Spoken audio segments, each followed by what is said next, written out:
This conference will now be recorded. Good evening, everyone. Lovely to see everyone here today. I call to order to the meeting of the Town Commission on May 3rd, 2021 at 6 p.m. Thank you to those who are listening to our live audio feed. Just a reminder that the live audio feed is no longer interactive. Those who wish to make public comment during the meeting are encouraged to attend in person in our socially distanced chamber or send comments to the town clerk prior to the meeting.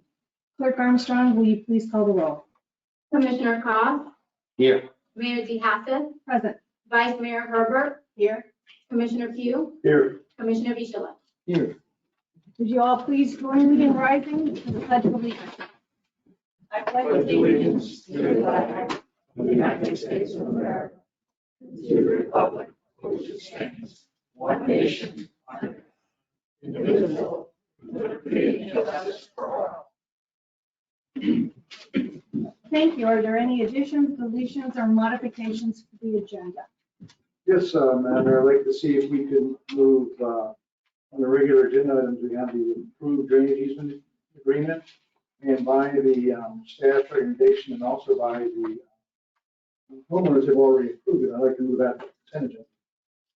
Item number 3 is the one you're discussing. Yes. Town Manager Stevens, would that be it? No issues. No issues? Any issues from the rest of the commission? Attorney Godot? No, Your Honor. Okay. Why don't you go ahead and then make that motion for approval as modified? So moved. Second. Okay, that's a motion by Commissioner Pugh, a second by Commissioner Cos. All those in favor, please signify by saying aye. Aye. Okay, we'd like to welcome Senator Lori Berman, and she's going to provide us with the legislative update. Welcome. Thank you. Thank you so much for having me. And I apologize to everyone for having my back to you. And I'm so happy to see so many people here. This is a great group. You've really got an active constituency, and I applaud you for that. So we just finished Friday, and I drove home on Friday. So you are my first group that I'm doing it for. You're hot off the presses. So we have one responsibility in Tallahassee, and only one, and that is to pass a balanced budget. And we passed a budget of over, for the first time, last year I think we were 92 billion. This year we were 101 billion dollars. So it's a huge budget. It's done in 2 months, which is pretty amazing. When we started, because of COVID, we went in and we thought this is just going to be brutal. We're going to have to cut everything. And then the projections in the state got better, and then we got a lot of money from the federal government. So in the end, we really ended up with a budget that everybody's pretty pleased with. We have, money for healthcare. Originally, they thought there was going to be a lot of cuts made to our hospitals. No longer. We're giving all of our first responders and a lot of different employees are getting $1,000 bonus. So there's a lot of good things in the budget. I was telling them almost every single person in both chambers voted for the budget, which is pretty unbelievable that you get that kind of consensus. So I'm excited about that. And we have a lot of money coming back to Palm Beach County. You'll be seeing it. The county commission will be doing things in the League of Cities and Counties. I'm sure will put out the information. One thing we did with water projects, so there's a lot of money in the budget for the environment, which is fantastic. But a lot of the water projects, instead of just giving them out to each group, we're doing grants. So you have to apply. There's some resiliency grants. There's some septic to sewer grants. So that's something that hopefully you can take advantage of. One of the things I like to talk about with you all is preemption, because so that you should know where you are limited. And I will tell you, this was one of the biggest years where we, the state, said to the localities, we're going to take control. I am a firm believer in home rule, and I think the government closest to the people knows what's best. Nevertheless, I was pretty overwritten on that in Tallahassee this year. So some of the things that we preempted this year, we did a lot of preemption on fuel and utilities and renewable energy. So I don't think even in the future, you could even have a policy saying that you're working toward 100% renewable energy. That has been preempted by the state. So there's, anytime you do anything having to do with that area, check with your town attorney, because I think you're going to be preempted on that issue. We also preempted a lot of things having to do with the sale of tobacco and nicotine. So I don't know if you have any rules on your books about it, but like if you said to a store, you have to sell the cigarettes in the back of the store, that's now preempted. That was done in connection with the Tobacco 21 bill. And I love the Tobacco 21 bill. I was the sponsor of it. It's the bill that says you can't buy tobacco till you're 21, but which it's already the law. It became the federal law. So this was kind of like an underhanded way to do that. And we also preempted home-based business regulations, which is really scary.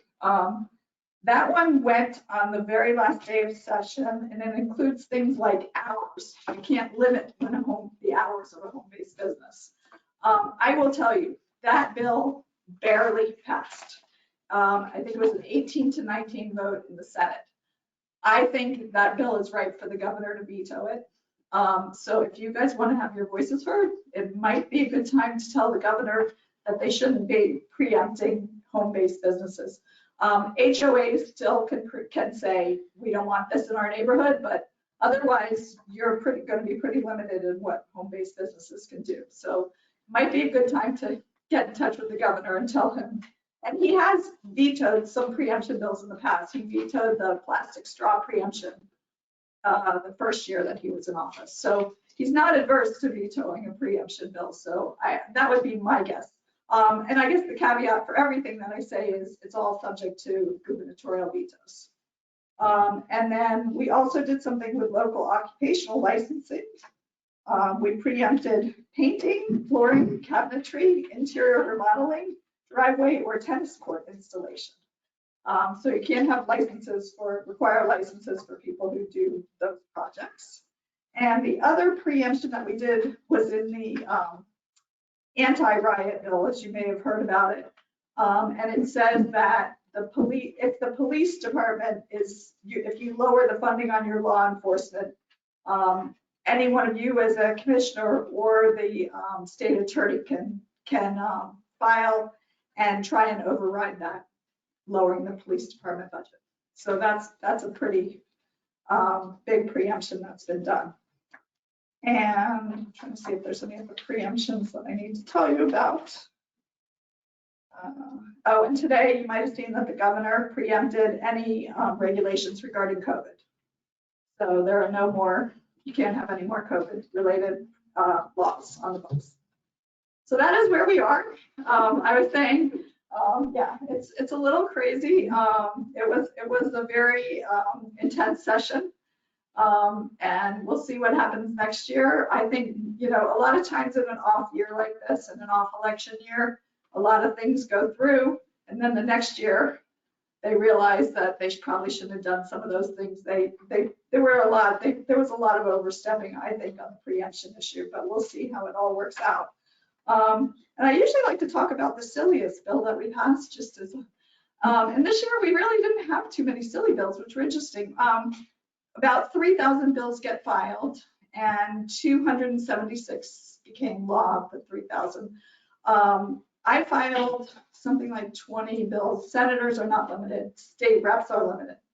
And of my 20 bills, 2 actually became law as freestanding bills, and then another 5 were incorporated into other bills. So even though there's only 276, a lot of those 276 have multiple subject matters in them. So there was a fair amount, and in the past couple of years we've limited the bills to about 200. So there was more legislation this year, which I think was good. I mean, some of my bills that got passed, one has to do with swimming, asking at the elementary and actually any new student who comes to a school, asking them if they know how to swim, if not, giving them information where they can get swim lessons.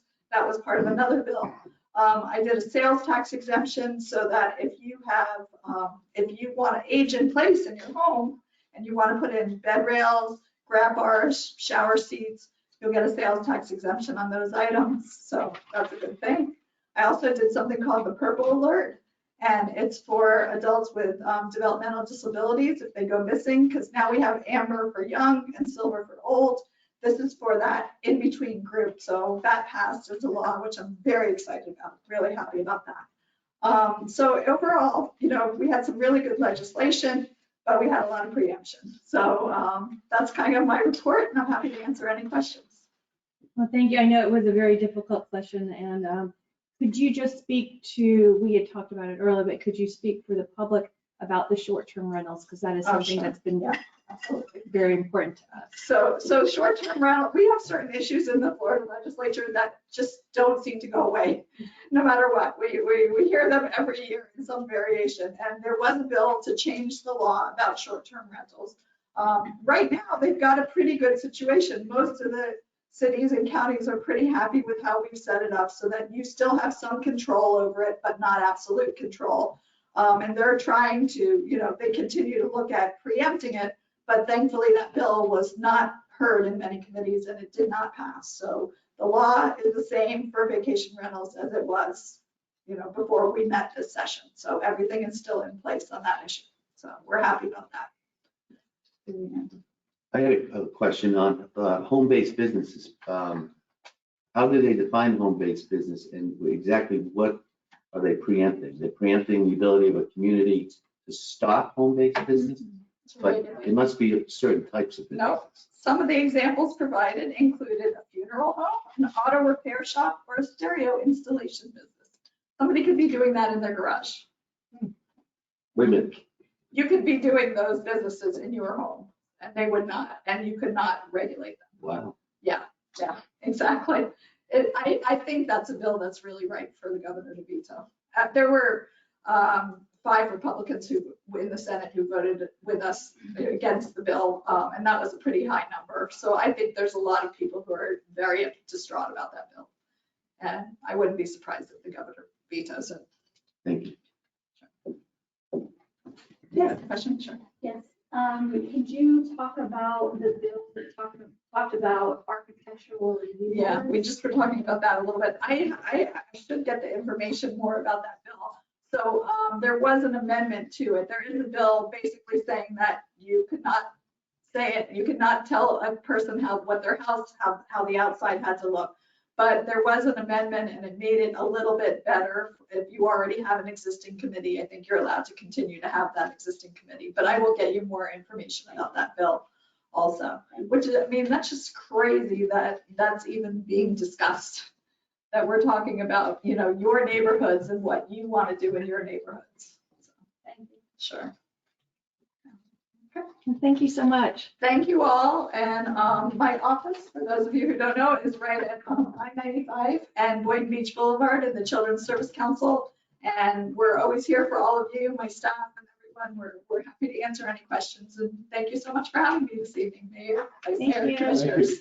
Thank you. Thank you. Okay. Now on the agenda are proclamations to highlight some significant events that are coming up. Is it my understanding that they need to be read in totality?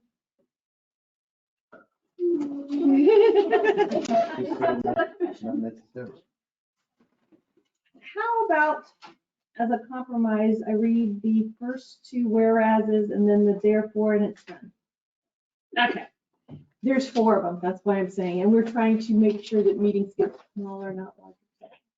Okay, first is the proclamation for Municipal Clerks Week, which is May 2nd through 8th, 2021.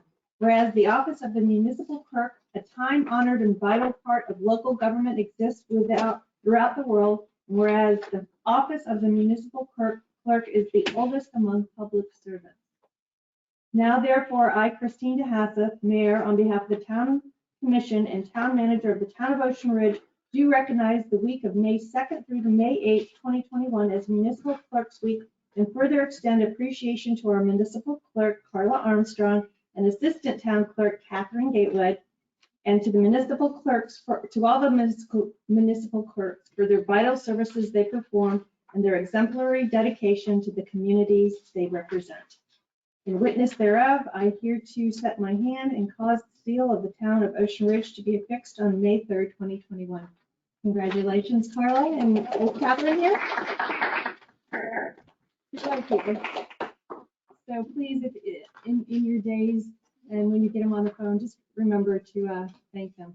It's sometimes probably doesn't seem like a very thankless job, but you guys are wonderful. Next proclamation is declaring May 2021 as Building Safety Month. Whereas the town of Ocean Ridge is committed to recognizing our growth and strength depends on the safety and economic values of our homes, buildings, and infrastructure that serve our citizens in everyday life and in times of natural disaster. Whereas our confidence in the structural integrity of these buildings that make up our community is achieved through the devotion of building safety and fire prevention officials, architects, engineers, builders, and others in the construction industry who work year-round to ensure the safe construction of our buildings. Now therefore, I, Christine DeHassett, Mayor, on the behalf of the Town Commission and the Town Manager of the Town of Ocean Ridge, do recognize the month of May 2021 as Building Safety Month and further extend appreciation to our building official, Durrani Guy, and our building clerk, Lisa Burns, for the vital services they perform and their exemplary dedication to the town of Ocean Ridge.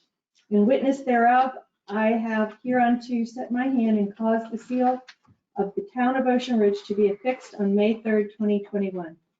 Congratulations, Mr. Guy.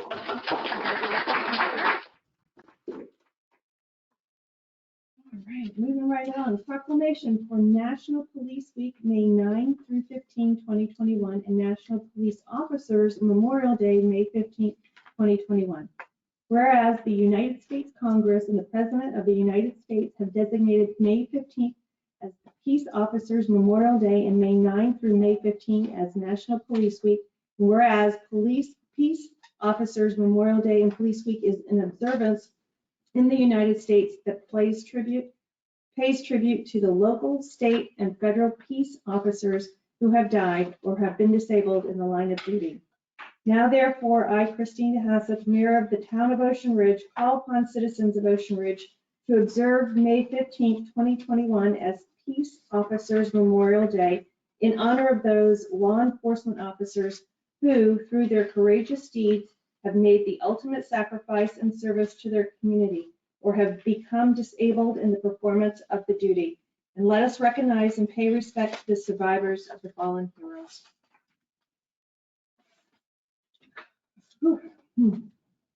In witness thereof, I too hereto set my hand and cause the seal of the town of Ocean Ridge to be affixed on May 3rd, 2021.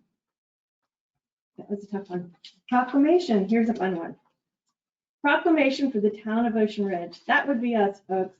Whereas the incorporation of the town of Ocean Ridge occurred on May 15, 1931, whereas the prosperity and development that the town has enjoyed is a direct reflection of the leadership shown by its elected officials over the past 90 years, and whereas the town commission believes the strength of the community rests with its citizenry and wishes to acknowledge the efforts of all who have worked to make Ocean Ridge the town it is today, whereas it is fitting and appropriate that the town of Ocean Ridge and all its citizens join in the commemoration of the town of Ocean Ridge's birthday. Now therefore, the town commission of the town of Ocean Ridge, Florida, does hereby proclaim May 15, 2021 as the date to celebrate Ocean Ridge's 90th anniversary, passed and duly adopted in regular session this third day of May 2021.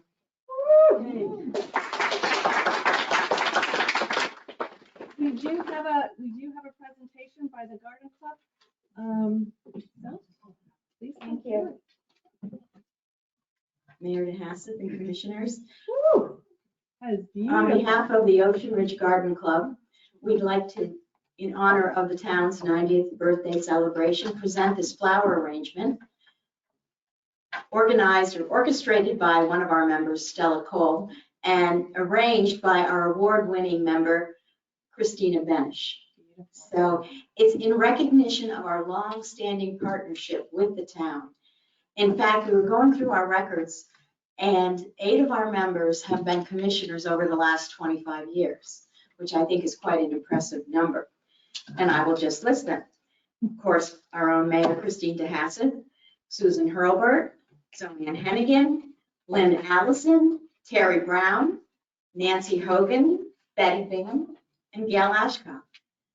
We look forward to our continued partnership and doing such things again as our Memorial Day celebration, our Light the Lights at Christmas time, our, the Veterans Day that we did with the police. And we can't wait to start engaging again with our town. We love our town, and please accept this as a token of our respect and honor of being citizens of this good town. Thank you. Thank you.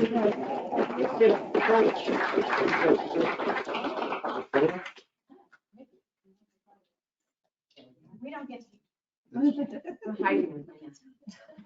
Yeah, really. Where's Jerry Lauer when you There need you him? go. Yeah. Great. And I'm sorry, I didn't recognize my cohort here, Mickey Farley Austin, who is our vice president of the Ocean Ridge Garden Club, and is always on my right-hand woman, so thank you. Thank you very much. That's wonderful. I don't know if you noticed, we have a lovely banner that is flying over in Town Hall that was designed by our wonderful clerk, so thank you for that. I was going to, during commissioner comments, kind of go through a brief history. I don't think it's really necessary. I think we kind of all know our history. It close to 90 years ago, the town of Boynton Beach was comprised of only 12 homes. They were almost all exclusively in the Anna and Edith area off of Old Ocean. Can you hear me now? Better. Thank you, Betty. There are only 4%, only 4% of the homes here were 4% of the total population of Boynton. So the total population of Boynton was less than 1,000 people. But these 14 homes, 12 to 14 homes, paid the lion's share of all the taxes to Boynton. That became a little bit uncomfortable, particularly when Boynton was facing bankruptcy. So these 12 very smart people went to the town of Boynton and said, we'll get you out of some of your indebtedness if you allow us to break away and form our own township. And so that's kind of how it came to be. What I didn't know, and I was reading Gail Adams Askoff's book, and if you don't have a copy of it, they're available for $5 at Town Hall. They're absolutely wonderful. That when we broke away and became the town of Boynton Beach, later we were named Ocean Ridge, but when we became the town of Boynton Beach, Briney also broke away from Boynton, and they were actually part of us until 1937. So I didn't know that. So seems like we've always been a very frugal and cantankerous lot. I think we still are. And I just wanted to say, 90 years ago, on May 16th, was the first town meeting. And here we sit almost 90 years later. They may have had a little bit more fun. It was at a private residence in Mr. Atwater. And it did say that there was treats and libations. So, but I would just want to say, we're great. We're really great. And thank you all. Okay.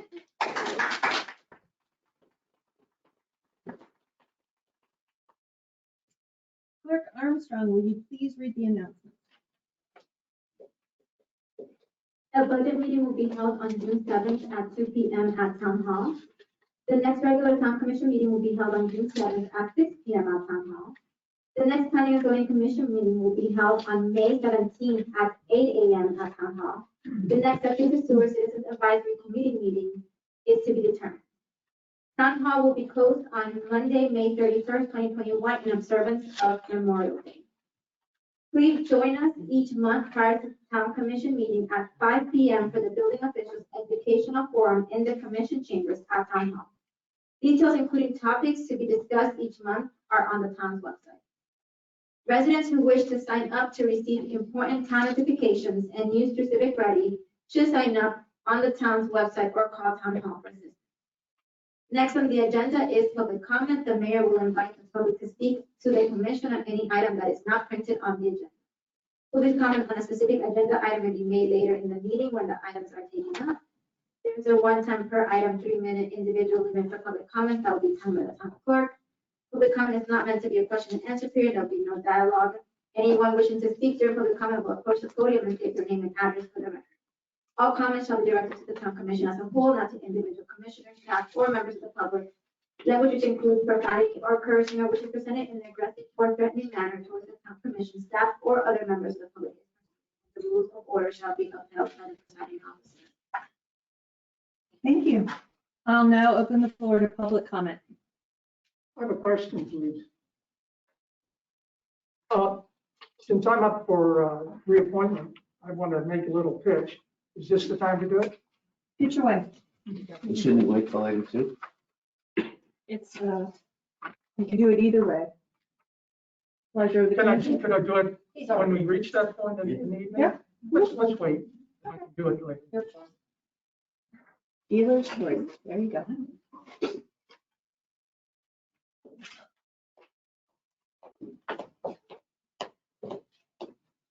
Hi, Polly Jo at 35 Hersey Drive.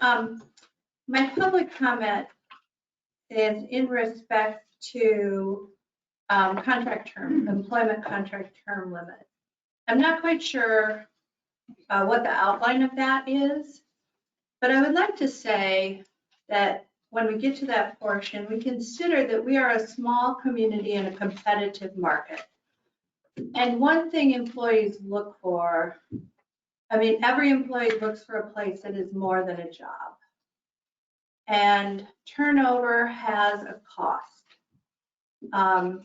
When we look at an overall operation, we not only look at buildings as assets and property, but we look at human capital.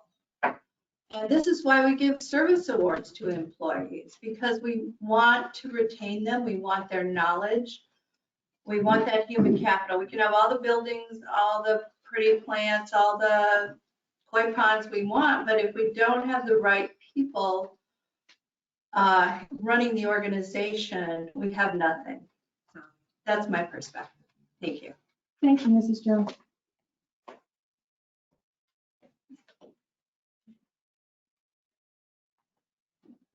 Charles Kittler, 35 Hersey Drive. I believe we have a problem on Old Ocean Boulevard with the amount of traffic that's on it. I routinely drive down it, and I don't mind the pedestrians being there, and I've lived on that street for quite a while. But with the amount of construction and out-of-town people that drive through on Old Ocean, one of these days I'm going to witness a serious accident there. And I've warned the people sitting in here before about it. With the bike traffic, people pushing, whatever, there's going to be a problem. And we know there's more construction across the street here. We get more and more. I can't cross that bridge. I don't see a half a dozen people on it. And they're from the other city that's across the way here. So please take notice, please take action before we have a serious event. And the last thing I'd like to say, I believe the commission here is here to serve the people of Ocean Ridge. And when they fail in that mission, then we have a problem. So thank you very much. Have a good day. Thank you, Mr. Kittler.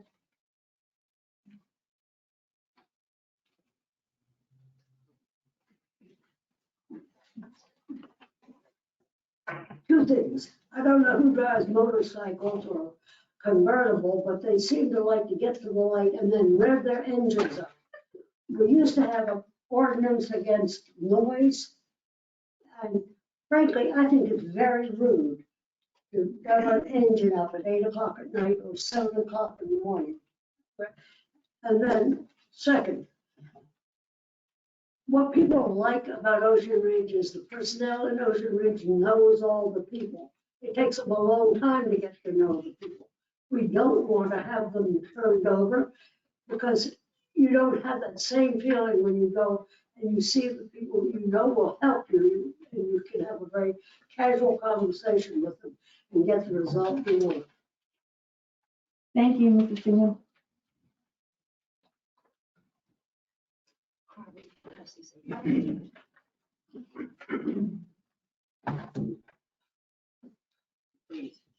Stella Cole, 204 Beachway Drive. I have a few things I'd like to say to the commission. The first thing I'd like to talk about is your cell phones. I think from sitting back there all these months, people keep looking and looking at their cell phones, and I think you should be paying attention. And I'm not saying you're not paying attention. I'm just saying I think for the course of the meeting, perhaps we should give the cell phones to Carla and, you know, if it's an emergency, of course, we take a break. And if you all need the cell phone for calculating stuff for, you know, math, I certainly would contribute, I mean, not contribute, I would buy everyone here a calculator. So I'd like you to consider that because I think it doesn't give a nice image. The second thing that I'd like to talk about is I am happy that Turtle Beach finally took down their gate on Saturday, but they are still in violation by the pictures that you see. It still violates the town code. It violates DEP code, and we're all talking about the environment. Concrete is not allowed to be poured in the sand, nor in the dunes. My understanding from the DEP and our town ordinance is it's supposed to be in a bucket. I have no objections to these people having signs up. I have an objection to the way they're put in.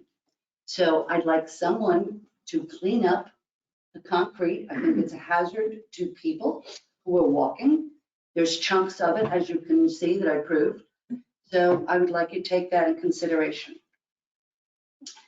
And the Stella, those signs were removed last week. Just for your information. Okay. Well, I got the pictures. This was it. Okay. And the last thing I'd like to say is I want to thank Hal for his services, years of work here. We are all going to miss you immensely.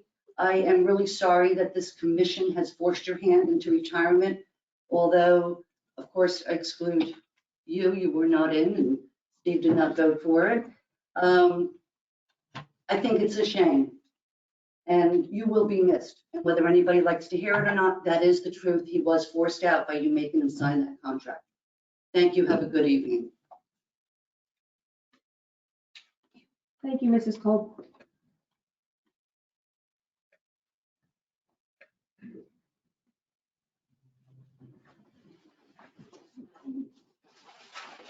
Good evening, Ken Khalil, 86 Island Drive South. Welcome. There is something on the agenda under Commissioner Cos's comments. Can I comment on that now, or would you like to wait? I don't know how you're handling public comment with respect to a commissioner comment. Would you prefer to wait? As long as you don't confuse my public comment, my commissioner. Okay, then. So let me just say, I sent you all, I sent the town an email concerning what I think is a serious situation with respect to ordinance 2020-05, and I encourage you to revisit it. If you'd like me to read the letter to the record, maybe at the time that Commissioner Causes comes up, I can say something there. I just have to make a side comment on something else, though, unrelated to what I'm up here for.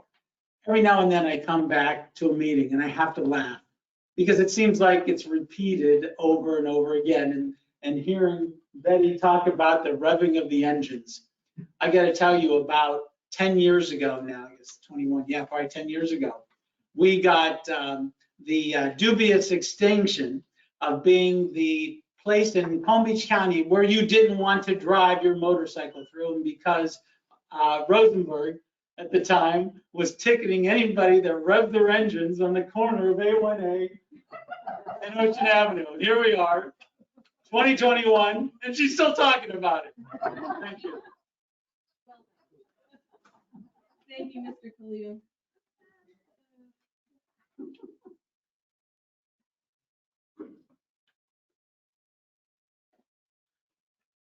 I'm Brandon, 46 Harbor Drive South. There's been a lot of negativity in this room. I just wanted some positivity. So I just wanted to say thank you, everybody, including the police and you guys and everything, for all your hard work, and vote for my dad with planning and zoning. So Victor Martel. Thank you, Brandon.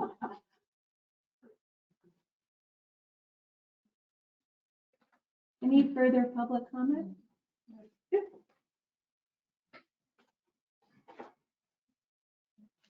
My name is Anita McSherry from 5 Sable Island. I don't typically have a voice here. However, I've lived here for 7 years, And I've lived in a lot of other places, and I'm not sure we always respect what we have here.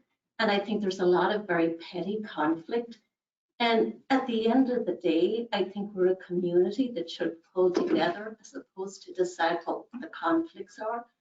And instead of bringing up the negativity, how about doing a positive, evening where we can say, yeah, we in Sable Island brought together a community where we did a beautification and we were successful, and it brought our community together. So I think there has to be more of that in this town. And I really do appreciate every one of the commissioners for their different opinions, for their different expertise.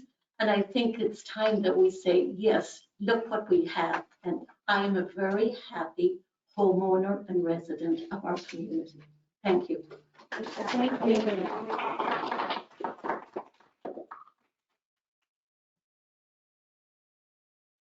I don't think anybody could really top that. So at this point, I think I'm going to close. Wait, Mayor, I did receive some via email. Okay. So I have a public comment from Janet Shines, 120 Dalton Road. In the last commissioner meeting, I stood up and spoke regarding the mayoral nomination and confirmation process.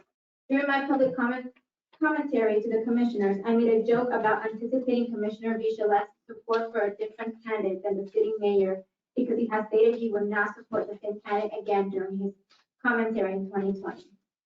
I misheard and thus misstated his position. He in fact stated that he would not support the same candidate for more than 2 years, and as such was correct in his assertion that it was following his previously stated position. I would like to publicly apologize to Commissioner Vichelet for my misstatement and thank him for his open and honest one-on-one dialogue with me after the last meeting with regards to this and other topics. Okay, I did receive another one. Bruce Hinden, 5 Sable Island Drive. Dear Mayor and Commissioners, I serve on the Ocean Ridge Board of Adjustment and recently reviewed an issue concerning above ground propane tanks for a recently installed generator.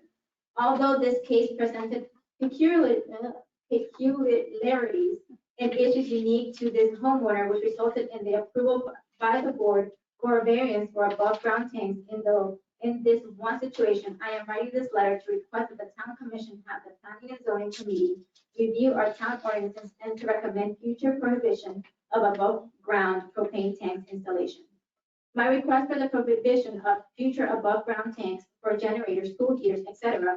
is not based on aesthetics alone. Although many other residents have this concern, first and foremost, I believe that this is a safety issue for the homeowners and town. Due to the climate in which we live, prolonged exposure to direct sun and trend of increasing temperatures makes these tanks vulnerable to excessive internal pressures. Although many tanks do have an emergency relief valve, this results in release of propane gas into the air in the immediate environment. Any open flame or spark in the immediate vicinity may cause a risk for fire or worse. Due to our stalled air, excessive corrosion to above ground tanks may be experienced. I am not aware of any tank inspection by our town in order to ensure their structural integrity and safety status following installation. Due to our vulnerabilities during hurricane and tropical storms, these tanks may either themselves become projectiles with explosive contents, despite recommendation that they be secured to the concrete pad, or may be struck by other projectiles, i.e. trees, outdoor furniture, vehicles, etc., that may result in dramatic and drastic consequences. Finally, above ground tanks have been targeted for vandalism and theft in other communities. After a review of online pros and cons, I believe the conclusion points to increased safety with underground tanks installation. Thank you for your time and consideration to my concerns in this matter. Perhaps the Planning and Zoning Board can shed additional light on this potential dangerous concern. Okay, and I have one more. Ron Kern, 5510 North Ocean Boulevard. I apologize for not being there in person as I have lost my ability to walk and require surgery in Boston. I have been asked by the board to offer these two comments on 2 different matters. Crosswalk. Crown Colony Club, CCC, understands that the FDOT has presented another obstacle to issuing a permit for the construction of the sidewalk from the Crown Colony Club entrance of the South Fayette Street. This time it has to do with the sight lines on the northbound lane where all vegetation needs to be removed 18 feet from the road edge from Fayette to Selfish Lane. This is an outrageous burden to put on the town, Crown Colony Club, the Ocean Ridge Yacht Club, and the owners along North Ocean Boulevard. This will not deter our need for this crosswalk. To give up this effort means we give up on the safety of our residents. We will never compromise this principle. We respectfully request the town to continue on the path that was agreed to and approved over 2+ years ago. Gating the easement from Fayette Street to Old Ocean Boulevard. First, this issue has been discussed. Documents were provided and legal opinions by both the Ocean Ridge Yacht Club and the Crown Colony Club Council to the fact that there is no ownership of the easement. What does exist is that Crown Colony Club has perpetual rights to the easement via registered documents in Palm Beach County. This is not debatable. Crown Colony Club understands that some individuals, assumed to be Fayette residents, have attempted to pull a permit to gate this easement on both ends of the easement. The town rejected this request without permission of Crown Colony Club. The board of Crown Colony Club rejects any efforts to gate this easement. We expect the town will maintain its position as well. Thank you. Okay, thank you, Ms. Armstrong. I'll now entertain a motion on approving the consent agenda as amended. So moved. I'll second. That is a motion by Commissioner Hugh, a second by Vice Mayor Hurlbert. All those in favor, please signify by saying aye. Aye. Okay. Okay, moving on to agenda item number 2, appointments to the open position of the Board of Adjustments and Planning and Zoning Commissions. Town Clerk Armstrong, please advise us on this item.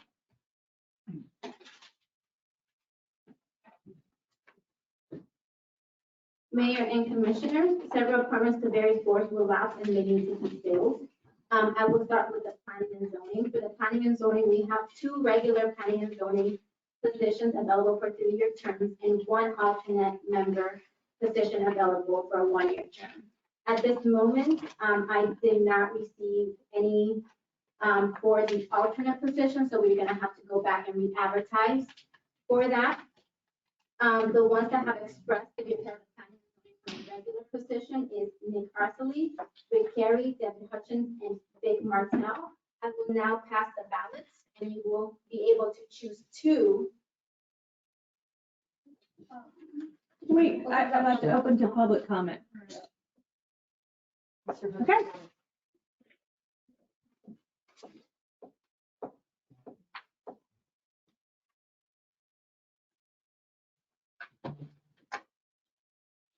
Good evening. My name is David Hutchins. I live on 33 Harbor Drive North and have been an Ocean Ridge resident since 1990.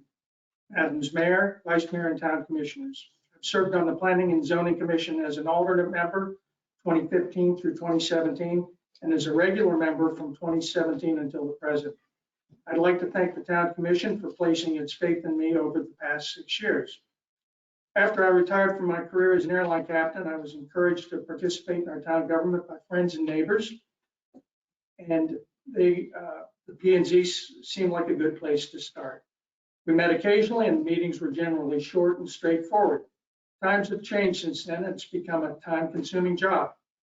Preparing for meetings takes hours of reviewing proposals, touching base with the town building official, reviewing the town book of ordinances, and visiting the site of proposed construction. Like many who participate in the various boards and commissions, a definite learning process took place as I familiarized myself with the responsibilities of the P&Z Commission. I owe special gratitude to our former chairman, Jerry Gorey, and our current chairman, Mark Marsh, whose patience with rookie questions during my early meetings helped me find my stride as a member. I've also appreciated working constructively alongside the other commissioners and alternates on P&Z. I entered this volunteer position with no specific agenda, but most important is my belief that we should adhere to the existing town code and tread lightly when we consider additional regulations. The town has changed remarkably in the 31 years I've lived here, and homes have gotten bigger and more expensive.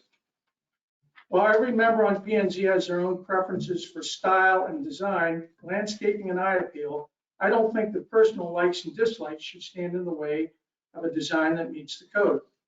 I also think we should be open to newer designs that appeal to a different generation of homeowners. Our commission also serves as an architectural review board, and frankly, this process becomes too specific when applicants face delay and additional expense. When residents or builders seek to construct or remodel the home of their dreams, I think we should welcome our new neighbors, but be very careful of being overly prescriptive when we critique the project. We've enjoyed a remarkably successful development in Ocean Ridge. I believe we should minimize unnecessary code additions that discourage building and reinvestment in our town. That's what I've stood for in the past, and I will stand for in the future. Kindest regards to all of you, and I hope you'll support my reappointment. Thank you. Thank you. Mayor, I did have some that I received online as well. Okay. Janet Shines, 120 Dolphin Road. First, a warm thanks to all of our town residents who serve on the Board of Adjustment and Planning and Zoning. Your service to our town is greatly appreciated. I would like to state my support for Carolyn Cassidy to be appointed to the Board of Adjustment. She has the right credentials and background, with a deep expertise in a subject matter that is critical for an effective member of the board to possess. I believe she can add true value in the role and will be a strong and dedicated member who can work with the rest of the Board of Adjustments in a collaborative and engaged manner. And then I have a second one. This one is from Kimberly Marshall. Kimberly Pompeo, I see the power. I don't have her address on here. I am seeking a sufficient answer from the town commissioners on this narrow topic of concern, regular handling of commission board appointments. And appreciate your pressing my public comment for the upcoming Monday, May 3rd, 2021 town meeting. After what took place during last winter's January 6, 2020 town meeting and the subsequent inconsistencies in communication, it seems fair to ask. Are all the residents of our community who are interested in providing their public service, are they eligible to do so cleanly with the objectivity from the commission, or are the residents hand-selected for particular personal agenda? The topic of filling regular board member seats to the Board of Adjustment, usually an item on the April agenda, was added to the January 2020 agenda. Even under unusual circumstances stated in the audio minutes, March would have been the time to try and obtain filling the anticipated vacancies.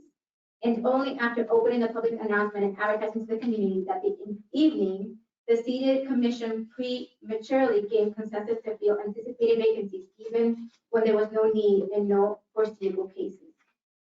Historically, these cases were infrequent, and as it turns out, there was no cases to consider until August 19, 2020.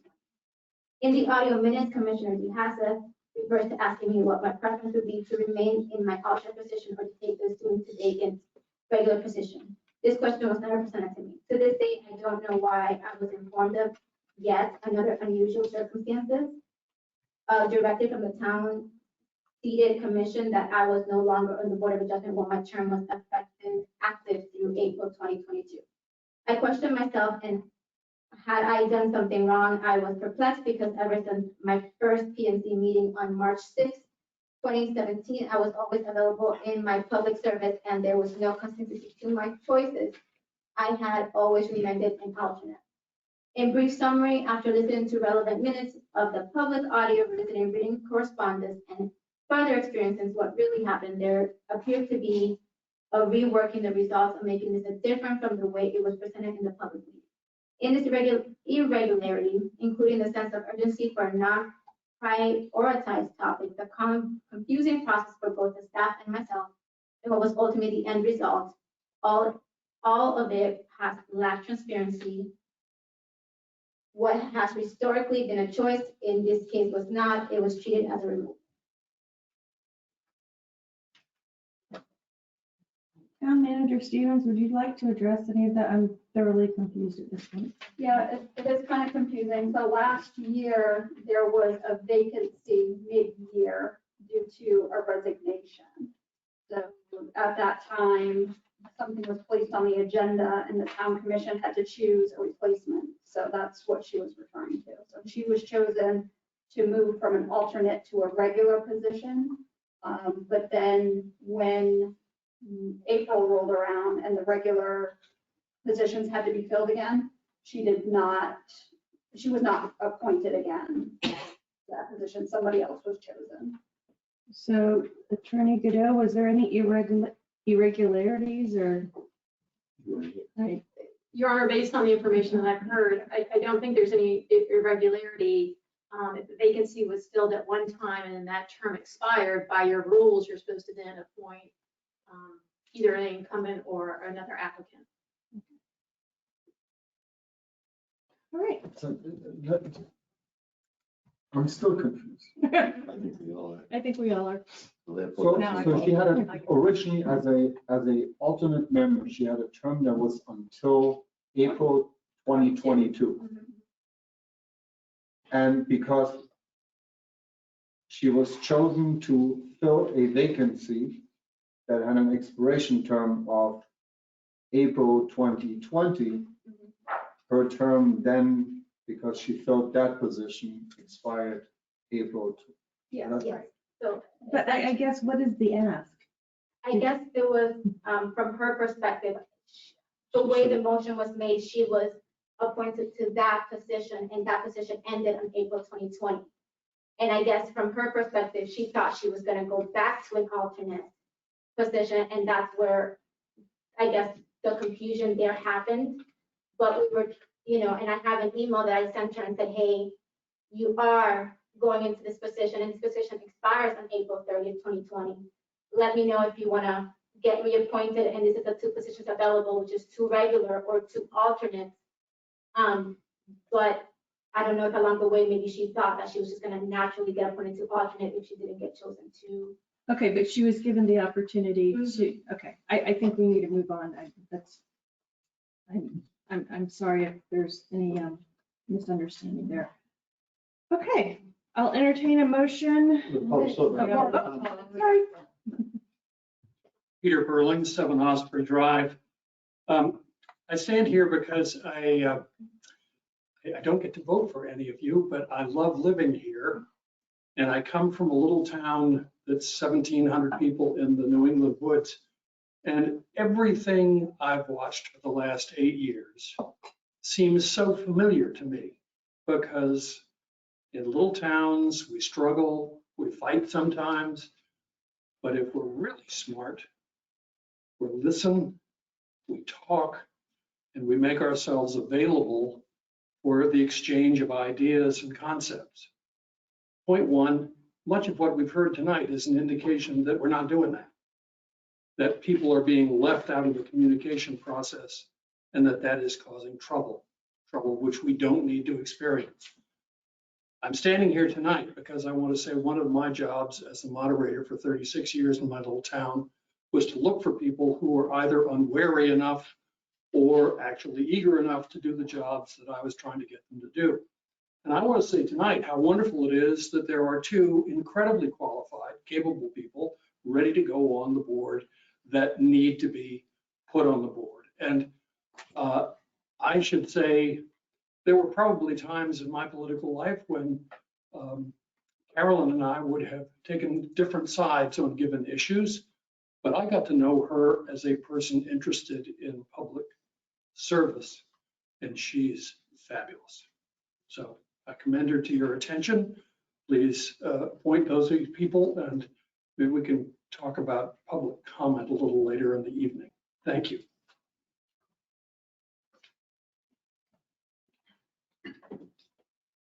Carolyn Cassidy, 7 Hudson.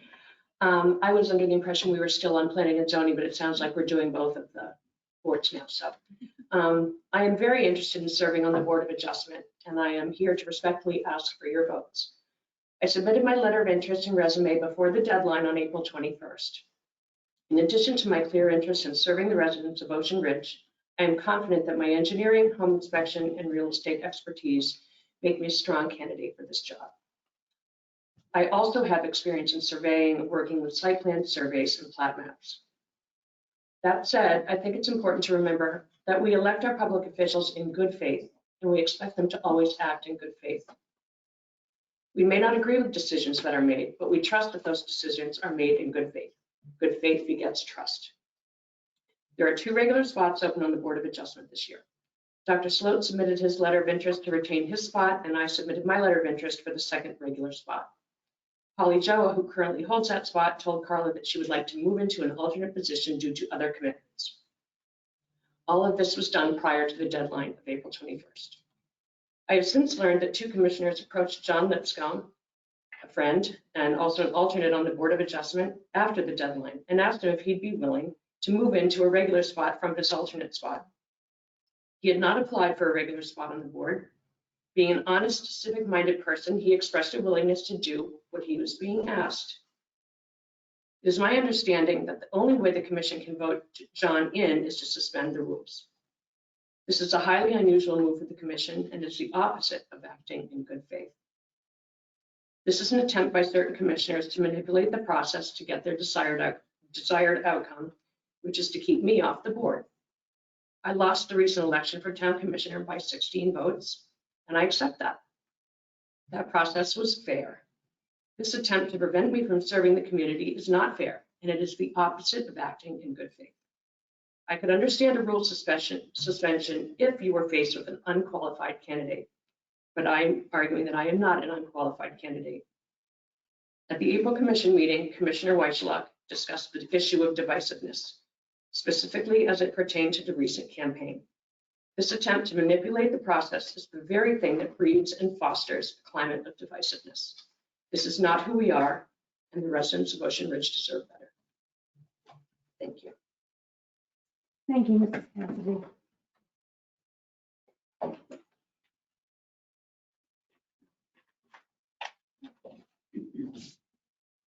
Good evening. I think I've seen you guys more now than when I was on the commission. I'd just like to say that when we were on the commission, or I was on the commission a couple of years ago, we talked about fraud in a small town similar to us, and we actually changed the way we were going to do the mayor. We did it 1-2 years, and I think that was a good idea. So we were looking to make the town better by changing those rules. And I think now that we're trying to pull this behind the scenes situation, I just don't think that's what we wanted to do. That wasn't the idea of making the changes. I think, you know, we need to talk the talk, but we also need to walk the walk. We can say a lot of things, but if we don't do it properly, then what good is it actually saying? Thank you. Thank you.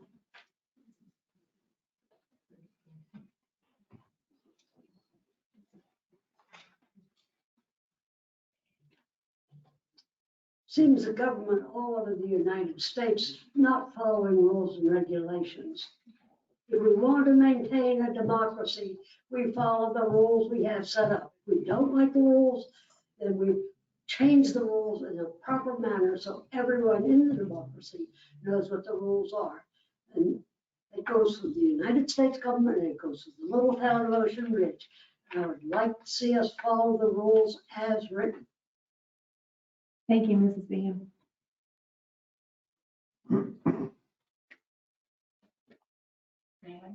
Sure. All right, I need a little screen here, but I would like to make a motion to suspend the rules so that we can add the alternate Nick Arsali. Sorry, so you can hear me. So we can add the alternate Nick Arsali for consideration for the permanency on the board.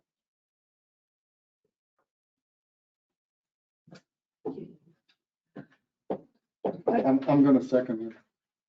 All right, discussion. Okay, let me ask the attorney what the legalities of this is, because I'm almost as confused as I was earlier. Okay. Yes, Madam Mayor. The legality of this is y'all have your town rules of order and procedure. which are 6 pages long. And these are, I'm going by the ones adopted by Resolution 2020-13 on June 1st of 2020. On page 6 of 6, you have Rule 11 regarding suspension and amendment of these rules. The reason I bring that up is just above that, Rule 10 is the rules for appointment of commission and board and committee members. By your Rule 10, you announce the selection of board members, as we're doing tonight, and interested applicants are to submit a letter and a resume by that deadline set, that's advertised. Based on the applications received, then you vote on who, by ballot, who's supposed to be assigned to those boards. This is set by your rules, so then by Rule 11, below that, you can vote by motion and action to suspend those rules and proceed in a different fashion if you choose. So the motion on the table is to suspend the rules to do what? To add Mr. Arsali, the alternate, as an option for the opening of the permanent board. You know, I can't believe after listening to what the residents have been saying, that you would make that motion. I just can't believe it. The rule was created when we didn't have enough people to fill the alternate spots, and you know that. And Carolyn got up here and said that 2 commissioners, after the deadline, approached an alternate member, John Lipscomb, to encourage him to go for the position after the deadline. Why do we even have this discussion? There are 2 people who applied properly for the Board of Adjustment, and there are 2 openings. And now in some strange backroom deal, you guys are calling up other people to encourage them to go for that because what? These people aren't qualified? Is that what you're saying? Nope, nobody said that. Okay, you read Carolyn Cassidy's resume. She's more qualified than, I don't want to say anybody on there. Are we promoting? My motion was to suspend the rules so that the alternate of the Board of Adjustment would have the opportunity to move up. That's all it is, nothing more, nothing less. We don't have anything, many places, I'm not going to have to explain it, but we have suspended the rules. This is not like. And then. We had suspended the rules when we didn't have any The chips qualified fall people. where they may. I don't think that's. That was the intent of the rule, and you heard former Commissioner Phil Bessler get up here and explain it to you. Can I address something there, please? Yes. Because there seems to be something missing in this whole discussion as to the timeline of when the permanent position on the Board of Adjustment became available and when the resume or the whatever you want to call it was submitted for that alternate position. That all happened on the very, very last day. And I think the Carla might correct me there, within hours of the deadline. When we're talking about a backroom dealing, it sounds a lot like backroom dealing to me. Are you kidding? You're the elected official. Absolutely not. Are you kidding? But can, You're Absolutely sticking out not. now. You have some nerve. You have some nerve. It sure sounds like that. And here's My wife deserves better. This is complete bull. You have some nerve. and here's my take as to why I actually support suspension of the rules in this particular case. We have an alternate that has served on the board who is equally qualified. We'll move him up, and Mrs. Cassidy can move into the position of the alternate, or can get elected into the position of the alternate and can serve her term. I have no problem with her being. So you're admitting that you called John Lipscomb after the April 21st deadline, knowing that there were 2 qualified applicants to fill 2 spots. I contacted him after I learned the timelines that were involved with. There's only one timeline, So- April 21st, 3 p.m. So could I ask, Point of That- order. Can I ask for a 2-minute recess? I think it's getting a little heated. I'd like to be able to. I don't think it's getting needed. I think this is a good thing that's going on because there's something fishy that's What- occurring. It looks inappropriate. When did you find out you could suspend rules? Because you had to ask. I mean, when did, We just, pardon me, when I was. no, I said, when did we find out? I can tell you, I found it out here, it's right here, in my staff meeting, in my staff meeting, yes. That was after the deadline? That was on Friday, That was after the deadline. yeah. But my first thing was when I learned about how this all happened, my first thing that I did was, I said like, wait a second, we have alternates. We have alternates. And I know John for years and you know, he's a perfectly But also- qualified candidate for that position. So he should be stepping into that position. And I asked the attorney, do we have anything within our rules that make way for the alternate to have an opportunity? Because there was not an open permanent position up until right before the deadline closed. Do we have options for the alternates to do that? Some places actually have, we don't have it in our chart. So we have 2 alternates, one being Mr. Lipscomb, who's And not. one Mr. Arsali, who said Mr. in Arsali. his questions here, he said in his questions here, would you be interested in serving on another board if you do not get chosen for the P&Z? His answer is yes, as a board member, not an alternate. That So what- didn't what- seem to match up with the fact that at the time, although it's pretty interesting, that he said he could sit on the board, but he wasn't invited because of the chart. But therefore. I don't understand what that has to do with anything, but I have a question. Who first brought up suspension of the rules? Did you bring that up or did somebody bring it to your attention? I believe in each of our meetings, our one-on-one meetings, the issue came up about, is there a way to suspend the rules? So who was the initial person that brought that up? Tracy? We go through the same schedule each time. No, but when I had my meeting, Tracy pulled up this concept of suspend the rules. So that means you came up with this concept. No. Then who came up with the concept? If I may, Madam Mayor? Yes. The one thing that I was advised on filling this role was the one thing I need to be familiar with is y'all's rules of procedure.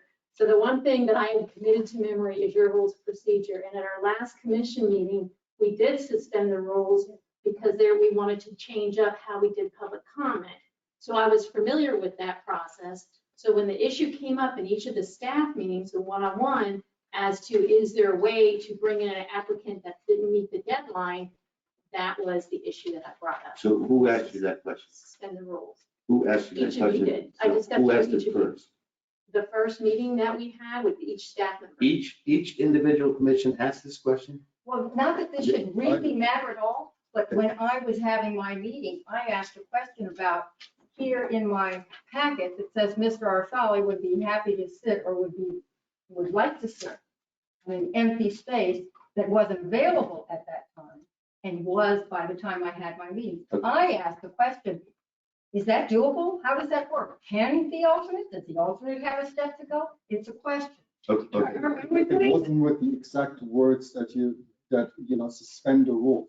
It was not. I'm looking for the- I was simply asking, why can we not have an alternate fill that position? And I was asking how to throw them into the mix, not to vote. I'd like to make one comment and then I'd like to ask one question. Number one, I think we're putting the cart before the horse because we haven't even voted on planning and zoning. I feel like we need to get that under our belt because if Mr. Arsali turns out that he goes on to that commission, this is a moot point. Number one. Number two, has Mr. Arsali outside of the questionnaire from Clerk Armstrong been approached and would he accept this position? Because if not, we're just wasting a lot of time and energy and getting everybody a little hot under the collar. I can confirm that. And I agree with the fact that you're saying that. And I also think that if somebody's really interested in being on these boards, it would be here. Some people can be here, some people can't. Well, I can understand that for you, it's a deadline you go by. And on the deadline, Mr. Arsali knew what he was already an alternate, was he not on board adjustment? I believe he is an alternate. Right. So he knows what he is. And he knows if you want to be a regular member, why didn't he just say, okay, I want to be a regular member of the Board of Adjustment? He did. See right here, he did. But he Always been- applied to the board Because the position was not available, that's the whole point. The position became available 5 minutes before the deadline. I understand that everybody makes that decision. I made my decision to be on the planning and zoning now. And here's my thing, if I'm gonna run for office. But that's why he went on leave the alternate. office here.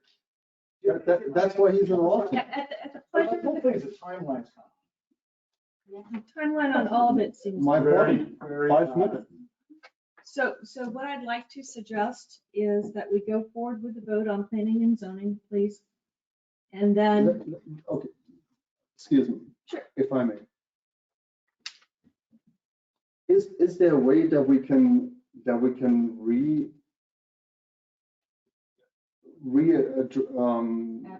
advertise the position? Specifically for Board of Adjustment, now that we know that there's going to be an opening. The only reason it's opening is because you approached people. The people that wanted to be on Board of Adjustments applied to be on Board. The reason, Steve, the reason why there is an open position is because Mrs. Joa decided 5 minutes before the deadline that she's going to resign her position. That's why there's an opening for a Sometimes, position. what day, the 20th or 21st? 5 minutes before the deadline. I don't know. So before the deadline, we have somebody who's already applied, and then we have somebody that withdraws their application. That happens all the time. We had somebody, what was his name, Macy, who left the again. board with 5 minutes notice, what, in 2020? Again, I agree to do the vote. I think that's what we should be doing. let's do the vote on planning and zoning. Make sure that's not a mute issue, and then we will revisit. There's a motion and a second on the table. And then we'll have a vote on whether suspension for the Board of Adjustments or deferral or re-advertisement will go forth. Okay, Clerk Armstrong, could you please pass out the ballots for the Planning and Zoning Commission? And we pass out the ballots and just remember to choose 2 candidates. But you're placing a check mark next to the person's name.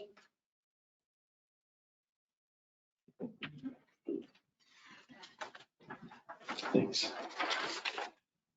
Thank you.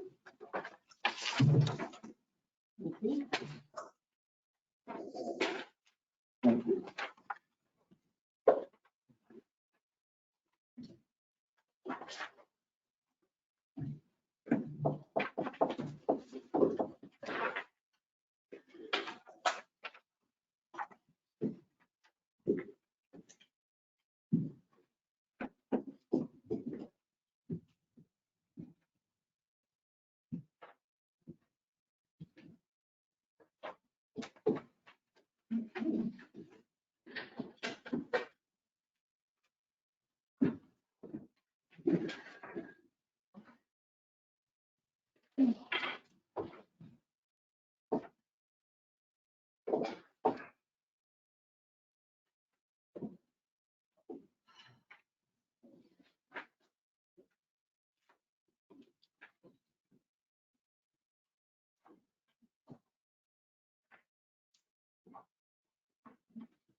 Okay, so I have a tally of 3 votes for Rick Carey and 3 votes for David Hutchins, 2 votes for Nicholas Arcelli, and 2 votes for Jacob Martel. Okay, thank you. So. So now, Mayor, you need a motion and a second to accept the vote and appoint those 2 to the planning zone. Second. All those in favor, please signify by saying aye. Aye. Congratulations, Mr. Hutchins. Congratulations, Mr. Carey. Thank you for serving in the past and your willingness to continue to serve. So, interject on that, Madam Yes, you Mayor? may. So we're going to re-advertise now for the alternate position for the planning and zoning. I would say it would be for the whole Or the permanent. planning and it's zoning. just a Well, suggestion. let's just keep Oh, the planning and the zoning, planning the zone, planning and okay. zoning. And then we can move on to the Board of Adjustment next. Correct. So we're going to plain zoning, we're going to advertise for an alternate position. Yes, I'm gonna go re-advertise and then, the applications that I get, I will bring it back to you in June. Okay, good deal. Thank you. Couple things. First and foremost, I think the public needs to understand that if a commission candidate talks to anybody on a different board, it is not improper, particularly for people who have never been on a board before and you want to find out a little bit about them, you want to see where they're coming from, what they're doing. So let's just kind of take that issue off the table. And actually, it's commendable that somebody would speak to him. I had reached out to Mr. Arsali about planning and zoning just because I did not know him very well. And we had a lovely conversation over coffee. There was no agenda, there was no hidden pieces at all. So I think we have all done that at some point, and actually it serves the commission well because you need to know where people are coming from. First and foremost, I'm a little taken back by this last minute resignation. And it's very difficult because I think this is coming on the tail end of the campaign, and it was a difficult campaign for all candidates, not just one or two. So I hate that we have this embroilment and this pitting one against the other. But last minute resignations to force a board appointment is not comfortable for me either. So we have a standing motion. We have a second. I would be in favor of re-advertising for the position. And you know what, Mr. Arsali may not want it. And Ms. Cassidy will be appointed, and Mr. Arsali maybe will go back to being alternate. I gotta say, I've been on this commission for years, and I've never seen a moment like this, where the commissioners have totally ignored the people they represent. The rules are clear. The end result is right staring us in front of us. All we do is check mark it. Now, since there's a candidate for it who ran against you, and I'm not saying you, against your positions, let's say, you're trying to penalize that highly qualified That's candidate. absolutely incorrect. And What do you I think it looks like? I would take public comment on this. I did not bring this up, Commissioner Cos. Bring up what? I still don't have an answer as to who came up with suspension rule. Who's the first person that started this wheel turning of how do we stop this? How do we add somebody? Pay attention. I said I was the first meeting. I wanted to know when I saw that Mr. Arsali was interested in this and the fact of how the alternate chances are moving up when there was not a consideration for a permanent space. It was a question. Okay. How does this happen? I'm opening this back up in public comment.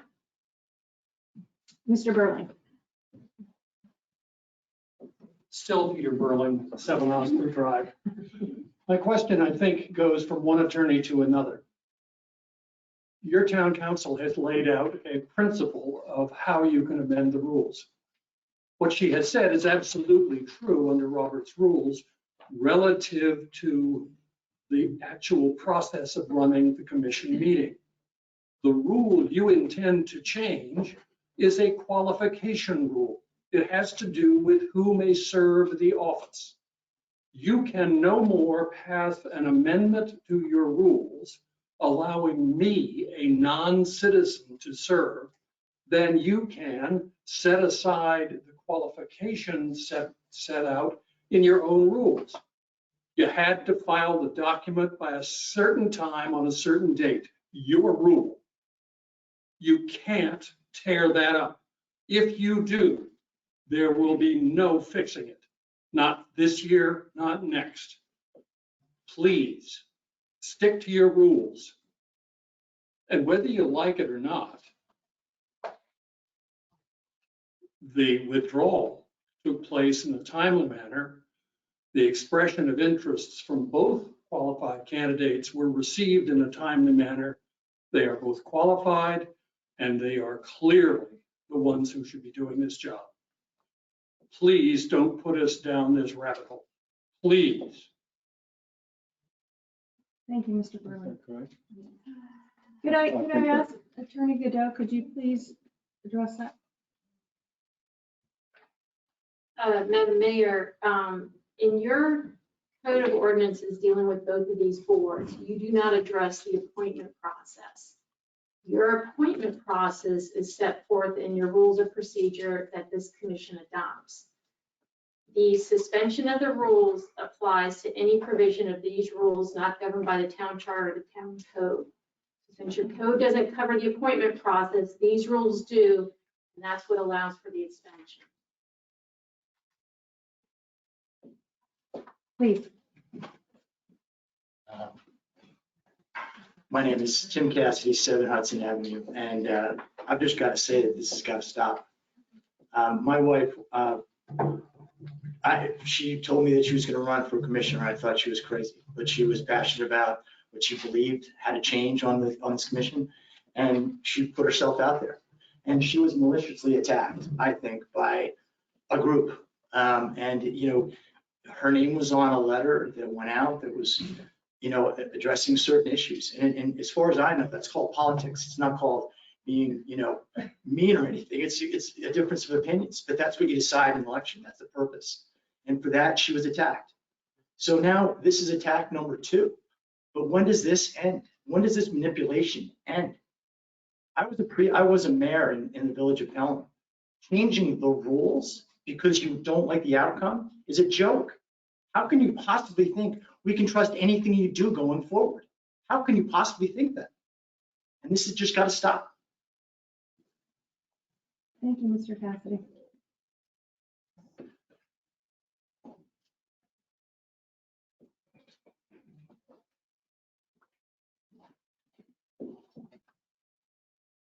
Brandon, 46 Harbor Drive South. I'm all for the suspension because I think it's, valid that the person resigned 5 minutes before, they were due. So it's kind of unfair to the people that just, maybe turned it in a couple months or a couple days too late. So it's just my thoughts. I'm not trying to, I don't hate anybody. I love everybody here. I love everybody. So it's just, if people are interested, the more the merrier. Why not just, get more people interested and whoever wins, wins. So it's just, my thoughts. But I want positivity in this room, not negativity. It's all positive. Thank you.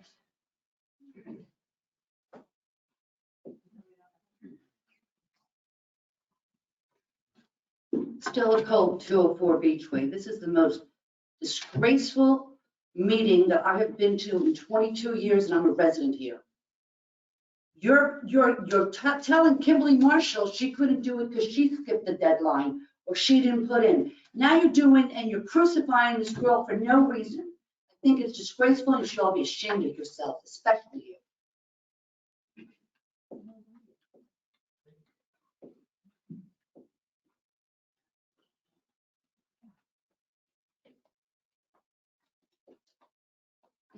Zoe Ann Hennigan. I don't even know my address. One of the things that I was involved with was in the Charter Review Committee when we were talking about term limits. And Commissioner Pugh was on the committee with me, none of the others here. And Commissioner Khalil is here as well, or former commissioner, former mayor.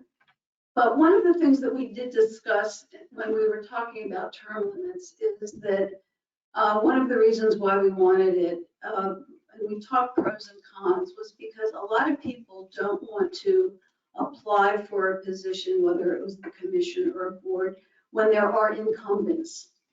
And yes, you could be a brave soul and still put your name out there and run against an incumbent. But most people choose not to, especially on something like a committee. And I think, this has gotten way too personal, way too political, and I'm trying to take that out of all this.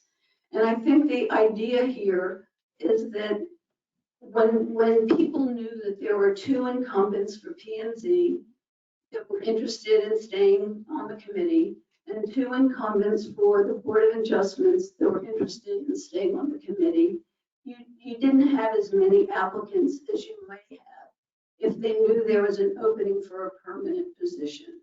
And I think that's the main idea that Commissioner Vishlak is trying to say, is that even though it was within the deadline, when there was an opening on the Board of Adjustments, even if it was within the time limits, it was that day, other people were not aware that there was an opening for a permanent seat. And had there been that awareness, there may have been more applicants. And I think that's really the critical piece here. And I think we have to get out of this whole finger pointing and political stuff. Now, I also believe that when someone is an alternate on these committees, it's a really important training ground to go to be elevated to the more permanent position. You've been doing your homework, you've been going to the meetings, and I think it's a really important step. And I think that's why for the Board of Adjustments, I have to think about these different committees, since right now planning and zoning is taken care of because you've kept the same players. But for the Board of Adjustments, you have one opening.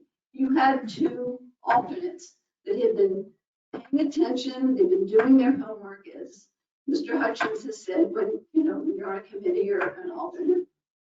And those kinds of people are probably the stronger candidates, not always, but typically they're good candidates. Now, in this case, Mr. Lipscomb may not be interested. Mr. Arsali is interested. He's put in an application. He did it for planning and zoning, but he also said he'd be interested in Board of Adjustments. I think you just need to take all the finger pointing and the nasty political stuff out of all this and try to be more objective. And if you can't decide what to do tonight, then it's just repost it and try to calm the waters here. It's just got way too hot, too emotional. Thank you. That's fine. You Thank wrote the you. letter back, you know what, right? Please, I think. Just stop. Okay, you stop. Okay, one more time, Carolyn Cassidy, 7 Hudson. I put in my letter of interest within the deadline. Regardless what anybody else did, I did that. Why am I being penalized? I'm asking you. Because it was from the looks of it. Correct me if I'm wrong, but from the looks of it, it looked very much like a coordinated effort where somebody From the steps looks down of it, I am, 5 minutes from the before. looks of it, our elected officials are behaving in a much more deplorable manner.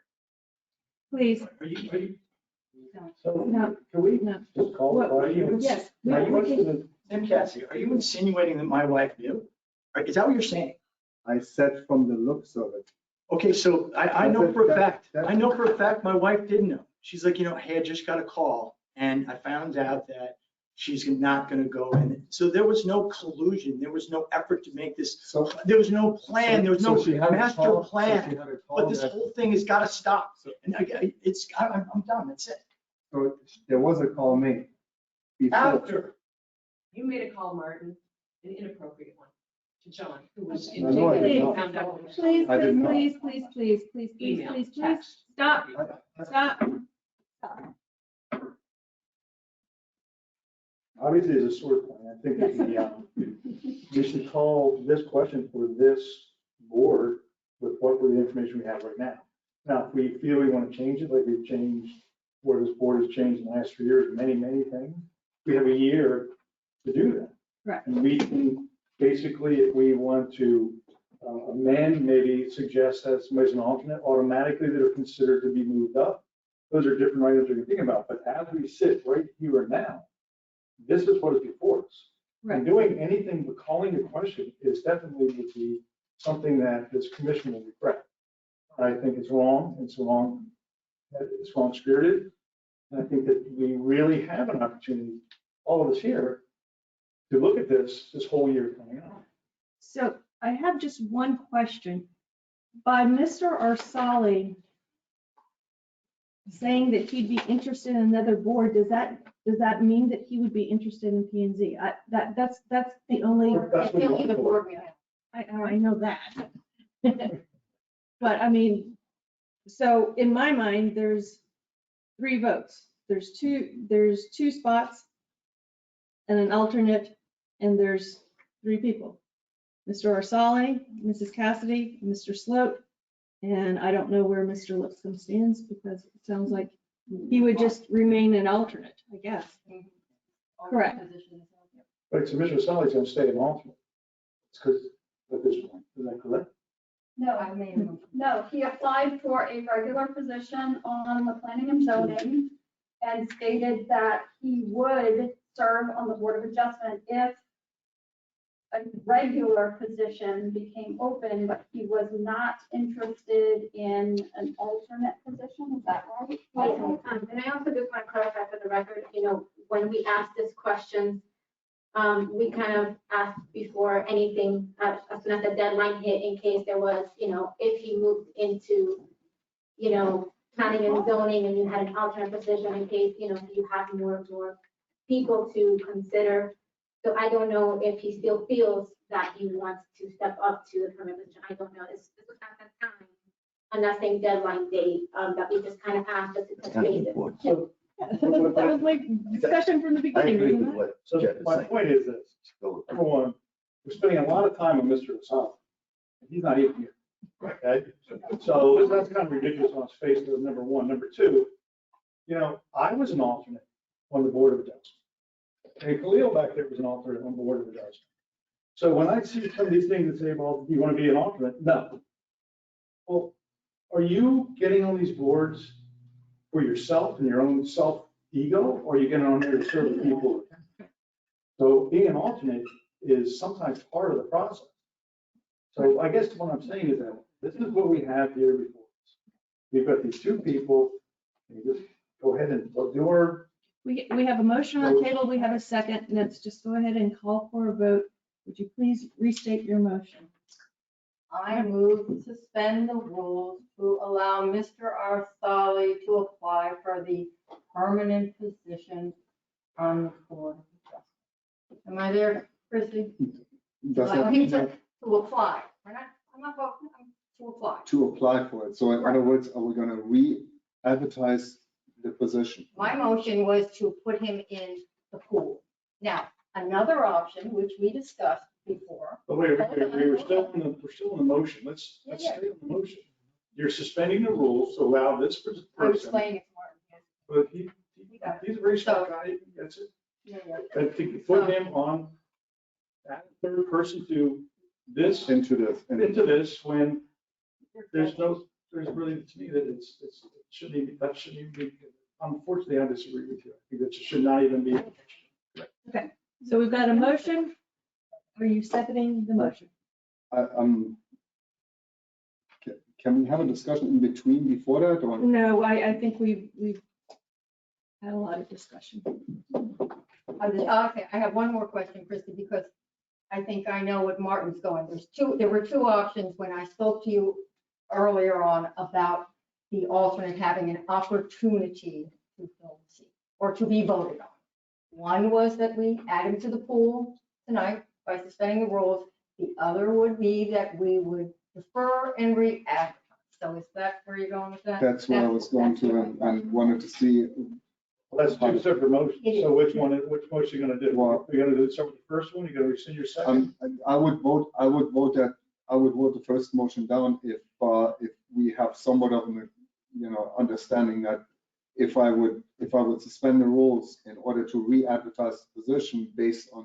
So you would have to make a second motion if the other one. Well, I would not make your second motion. No, I know. I would make a second motion. That's what I'm on the saying. Like, issue. Christy, are you following? Yes, Madam Mayor, if I may, what you could do is you could make your motion, you could second it with a request for a friendly amendment to change it to not add them to the pool, but to re-advertise for the position. Can I bring up Are you more a comfortable? Are you more procedural comfortable with element? that? Yes. Did we not have a motion made by Susan to suspend the rules, a second by Martin to suspend the rules? Then we started this discussion. That motion made by Susan, seconded by Martin, is still hanging out. Correct. Right, that's And- correct. Right. I know. So you can't then change it. Christie said you could amend it, so Martin has that So, opportunity. so in that case, I will amend my second to a friendly. Ask No, the no, no, original no. motion maker No. to amend her motion to allow for the application process for planning and zoning to be reopened. And then if she agrees with your request for a friendly amendment, she can amend her motion and restate it. Okay. That's what the question was how to go about it. Can't you just withdraw a motion? You can absolutely withdraw a motion, but if we've already had a motion second, as you pointed out, so if So it has to be the seconder wants to make, after discussion, a friendly amendment. Can we you let the request first that- motion, can we let the first motion die on the dais? Is And- he and removing then his redo second it. and then it Yes. dies? You want to Yes. remove your Okay, so second? let's do that. Let's Okay. Let it die. All right, Martin, want to make a motion? Roll call? No, No. first we need to let it die, right? We have to have a roll call. Your dies, you pulled your It's second. it's done. It's Yeah. done. Yeah, you She your pulled second. it, you pulled it. done. Okay, all right. So in that case, I would make a motion to suspend the rules and to re-advertise the position of one permanent position to the Board of Adjustment and, Two permanent. I'm sorry, two permanent positions to the Board of Adjustment. For a date certain, whatever. I guess for the next commission meeting. If that works with staff, if that gives us enough time to advertise. Does that day work? And I'll kindly request that the current members retain their position if that is possible. Mrs. Joa. Okay, we have a motion and a second. Clerk Armstrong, will you please? Wait a minute, there's still discussion. There's motion, second discussion. Discussion is, I just want to say for the record, this is a very bad precedent that you're setting. You're taking something that's been around for a very long time, that we've been doing for years and years, and changing it for reasons that, in my opinion, are not forthright. You're changing it in a way that will seem veiled, seemingly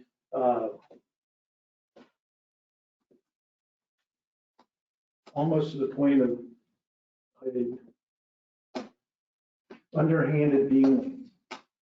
Okay, but that is my perception. I'm not saying you're doing it. I'm saying that is perception that could be and is felt.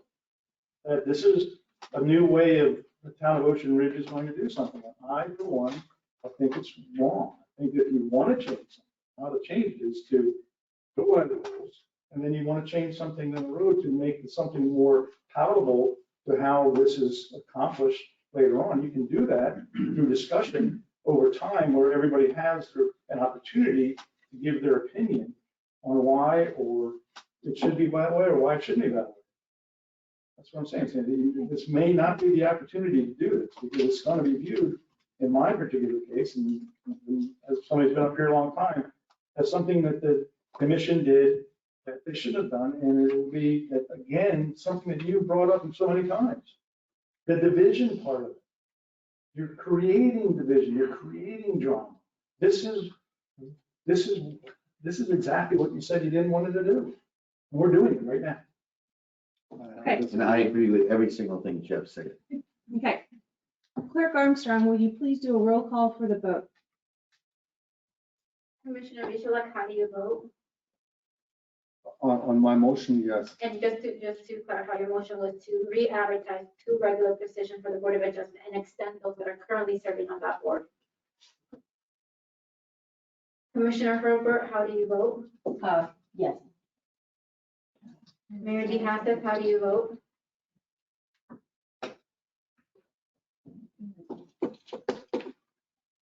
I will have to say that I am going to vote against the motion to try to end some of this divisiveness and hopefully put it in the rearview mirror. I do not like last minute resignations and calls only to single candidate. So I will state that for the record. but this has got to stop. And I want people who want to serve and to serve happily and proudly.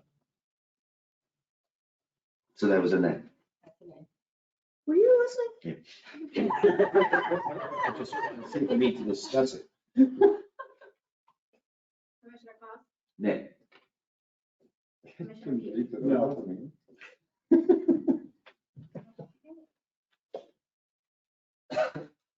Okay, Clerk Armstrong, I think we know what the process for the Board of Adjustments membership is right now. Could you please pass out the ballots?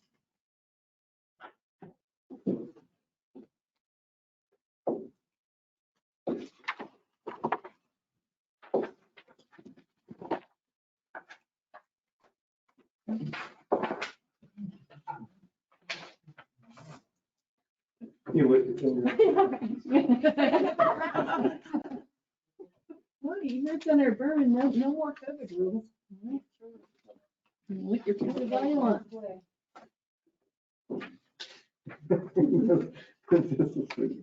She's tuning.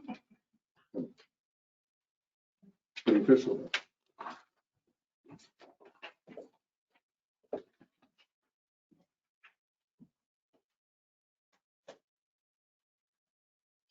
Okay, so both candidates received all 5 votes.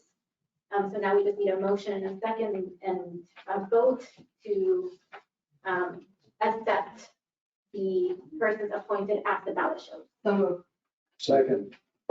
That is a motion by Commissioner Holbert, a second by Commissioner Pugh. All those in favor, please signify by saying aye. Aye. Motion carries unanimously.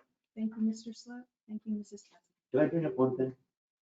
When we have 2 people applying for 2 positions like that, do we really need to go through this ballot process? Well, you still have to. You gotta do the Which one? motion. Yeah, you still have to.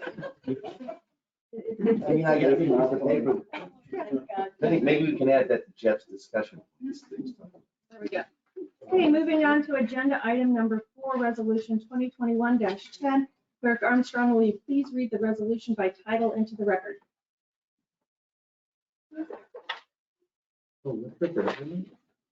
Resolution 2021-10, a resolution of the Town Commission of the Town of Ocean Ridge, Florida, amending the adoption schedule fees for various services and providing for effective date. Okay, building official Guy, will you please advise us on this item? Thank you, Madam Mayor, Commissioners, residents. Okay, so we have a permit fee reduction. That's not a typo, it does say reduction. Okay, so no, it's unusual, but this is to encourage certain activities, encouraging saving plans if possible, especially in a demolition situation where we have historic native plants that we would encourage a contractor to save. However, we understand there's a cost to that. So we have put this together to encourage, if at all possible. So that is an option that a contractor may utilize in order to do stuff with plants, and also any type of activity that will actually reduce carbon footprint. For example, installation of solar panels and solar water heaters and such. A couple other things have actually been revised. We're looking at the TCO is not a type of certificate we'd like to encourage. We want to limit it. So before we just had a one-time fee, but we'd like to limit that to 30 days to discourage the use of it. So we actually go for the real CO. Tied with that is what's called a early stocking, or a application where you can actually furnish a home prior to CO. It's been a concept request, and what actually goes hand in hand with that is that we're able to define the limits and the terms under which someone may have this stocking permit. In absolutely no form or fashion can someone occupy a residence prior to a CO. And sometimes we've had asks. Personally, if I might say an example, in 2 situations where, just to save the owner on storage fees, I agreed. that they could store boxes, furniture in the house. And that was abused, and the person started living in the property and claimed that I gave them permission to do so. So a stocking permit defines that that's all it is, the ability to either stage a property, you know, with furniture, but not to live in it. Another one we have is an excess plan review. This is very popular in other jurisdictions, where if we have a situation where a contractor basically keeps sending bad documents in, that we discourage them by a $50 fee for stop doing that. Field revisions is something that the Palm Beach County actually does very well. And we have a lot of contractors that are asking for that process also. So we can actually accept revisions in the field instead of having the contractor resubmit, saving 2 to 3 weeks in many instances. And the last one I have is the special expedited out of sequence review. And this is for other applications. Some time ago, we actually did do one for building permits, but there are other types of permits that we have requests from clients as well that they would like to have this process expedited, but we did not have that. Now we do, and that's what that is. I'm open to any questions. Thank you. Okay, I'll now open the floor to public comment. Public comment is now closed. I'll now open the floor for commissioner discussion. Commissioner Cause? Sure. Bullet point 4, I just want to make sure everyone understands, excess plan review fee. You get fined if you bring in your plan multiple times. My question was, what if an outside organization other than the citizen causes, such as P&Z, the fine doesn't apply. This is for self-inflicted excess permits, etc. Has nothing to do with the town. Correct. Okay. Commissioner Pugh? Well, not to say I'm impressed. And this is very comprehensive. I think you did a great job on it. The permit reviews, the new item allows the building official to conduct plan review revisions on site. That's almost a new thing. I have to put in revisions all the time. It takes forever to get them out. So you're saying you're going to actually go on site. If somebody wants to review, do a plan revision at that time, you'll be able to do that? That is correct. If we have an inspector, plans examiner that is qualified to do that, that is something you could request, and we would do our best to accommodate that. Now, will we charge for that? Yes, there is a fee, $150 for that. Generally, it's probably about the same, but just more time if you went with the regular process. No, I commend your work on this. Commissioner Bishop?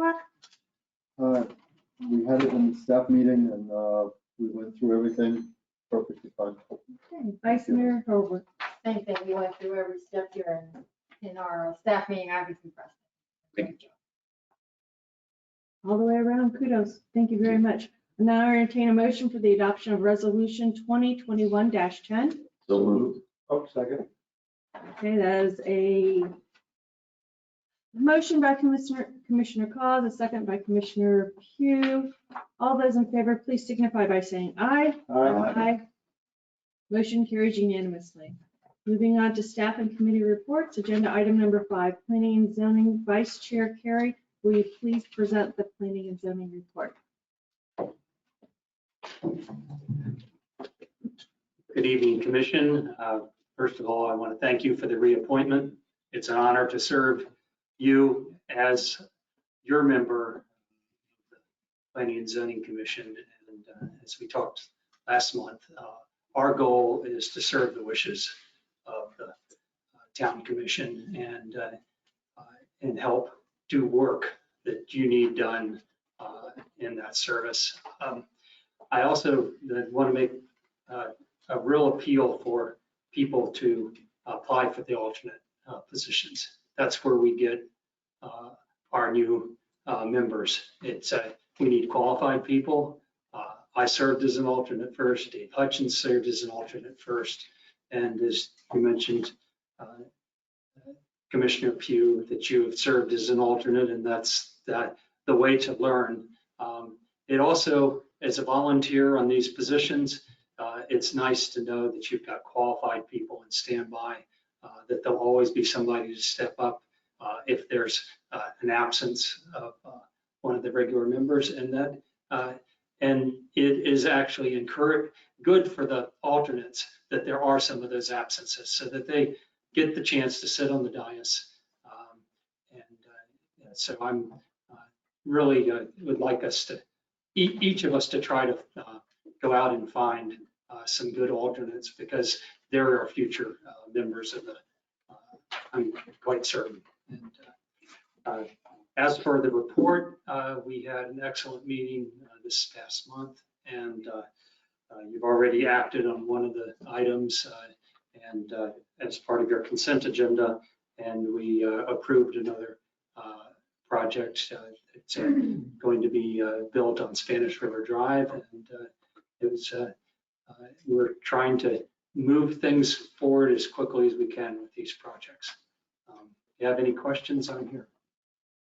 You know, last year, there was a brief discussion about moving the time of the meeting. If you're trying to get alternates, at 8 o'clock in the morning, a lot of people are headed to work. I don't know if you guys discussed that. I don't know, and I think that would be something that maybe you'd want to call Chairman Marsh and talk to him about. I think that maybe something. You're encouraging me to do that? I'm available morning or night. You see me here in the evening. I'm there at 8 o'clock in the morning. So I don't know the answer on that, but that'd be pretty much. Have you ever seen Mark in the evening? He looks like a pumpkin.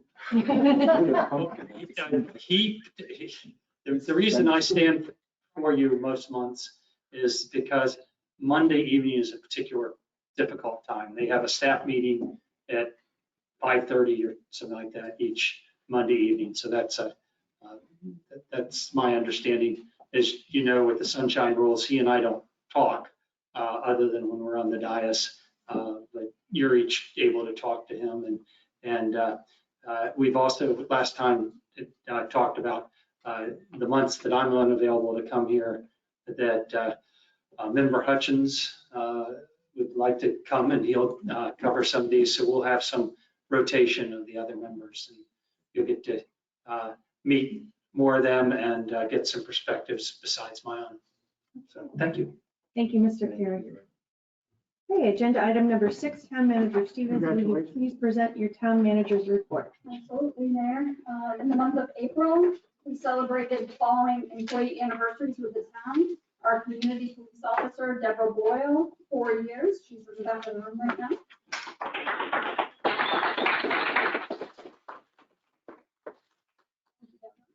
Police officer Mike Parkerson, 3 years, and police officer Alexei Stasov, 1 year. We thank them for their service and dedication to the town. The annual shred event was held on April 17th in the back parking lot of Town Hall for residents of Ocean Ridge and variety of reasons. There were around 50 residents that attended, and town staff was available to assist the event. We kicked off the annual budget season on Monday, April 19th, with the goal-setting meeting and review of the capital improvements plan. Please join us for the next budget meeting on June 7th at 2 p.m. here at Town Hall. The city of Boynton Beach will set off fireworks from Intercoastal Park across the way on July 4th, as is customary, after a 1-year hiatus due to COVID-19. However, they will be limiting attendance in the park due to the ongoing state of emergency for the pandemic. However, I guess the governor has just changed all of that, but I'm assuming they're going to stick with their plans. P&Z has asked staff to review and address the following items based on public comments that were made at their meeting in March. Number 1 is increasing the height of construction fences, and number 2, to limit heavy excavating equipment. In order to move forward with those code amendments, staff would need consensus direction from the commission to move forward. So if you have any appetite for staff to look into each of those, we would need consensus this evening to move forward. So again, it's the height of Increasing the height of construction fences and limiting heavy excavating equipment. So you're gonna go into that right now? I mean, if the fence 6 foot high, you know how it's gonna cost, it's gonna add to the homeowner for an 8-foot fence, and then constructing heavy equipment? How am I gonna dig a pool on a ridge with a shovel? I mean, it's, you know, come on, some of this stuff is a little over the top. To the other thing on the fence, that's what struck me first. A taller fence, you've seen the fences currently, they're flapping around at 6 feet, at 8 feet, they'll be flapping all over the place. Not allowing heavy equipment in there, we just restricted the number of days you have to build a house, right? Down to what, 180 now, 6 months? So we're telling, I don't have an appetite for the staff to. Can I ask Durrani or possibly P and Z a little background on both of these, where their end's coming from versus ours without knowing? Durrani? Okay, so there was a quite eloquent letter that we actually got from a resident, well stated, and his concerns were very valid. But again, we have to weigh that with what we're trying to do. We've cut construction times down to 1 year. We'd like to accelerate, the building. So we have to weigh that. It is going to cost more to have a larger fence. It is going to cost more to use small equipment. It is possible. It will be more expensive and more time consuming. So we have to weigh that against us trying to be expeditious in actually doing the construction and also limiting construction costs. Was the letter regarding the fence height, what was the letter writer saying? It was for obstruction of the visual, or was it for sand, or was there, what was his? Mostly for air pollution, but I'd like to throw this out there. I believe some of the atrocities that we've seen in the recent months happened because there was a gap in building officials. Some of the stuff that happened is we just had some guys that came in just like at that moment when Wayne left and I was about to take up the position, and they got in and they just did some really, really weird stuff. There's a steady captain at the helm, and we are holding contractors accountable and making sure that these construction sites are proper and they're doing what they need to do. So it was basically aesthetics with a little bit of the sand and air pollution was what the concern Right, was. and a response to some very bad construction sites, but I think we're getting control of I agree with Commissioner Cos. I think that the situation that created or maybe prompted the letter is not necessarily existing right now. So in an effort to, I think there's bigger fish to fry for planning and zoning. So I am looking for consensus to direct staff to put this on the back burner until we feel that it's necessary again. I agree with that. No, back burner. Back burner? Consensus. Okay, I would actually be, that's true. okay, okay. All right, Maybe thank knock you. down a house. Yes, okay. Okay, thank you. Agenda item number 7, the Tommy. No, I'm not done yet. Oh, you're not done yet? Okay. I'm not done yet, sorry. The town's collective bargaining agreement with the Palm Beach County Police Benevolent Association for the police bargaining unit ends on September 30th, and we will begin contract negotiations in the near future. Unless directed otherwise, the town's bargaining team will consist of the town's labor attorney and myself. And the chief and lieutenant will be available for questions as they arise. We can ask. Everyone okay with that? You good?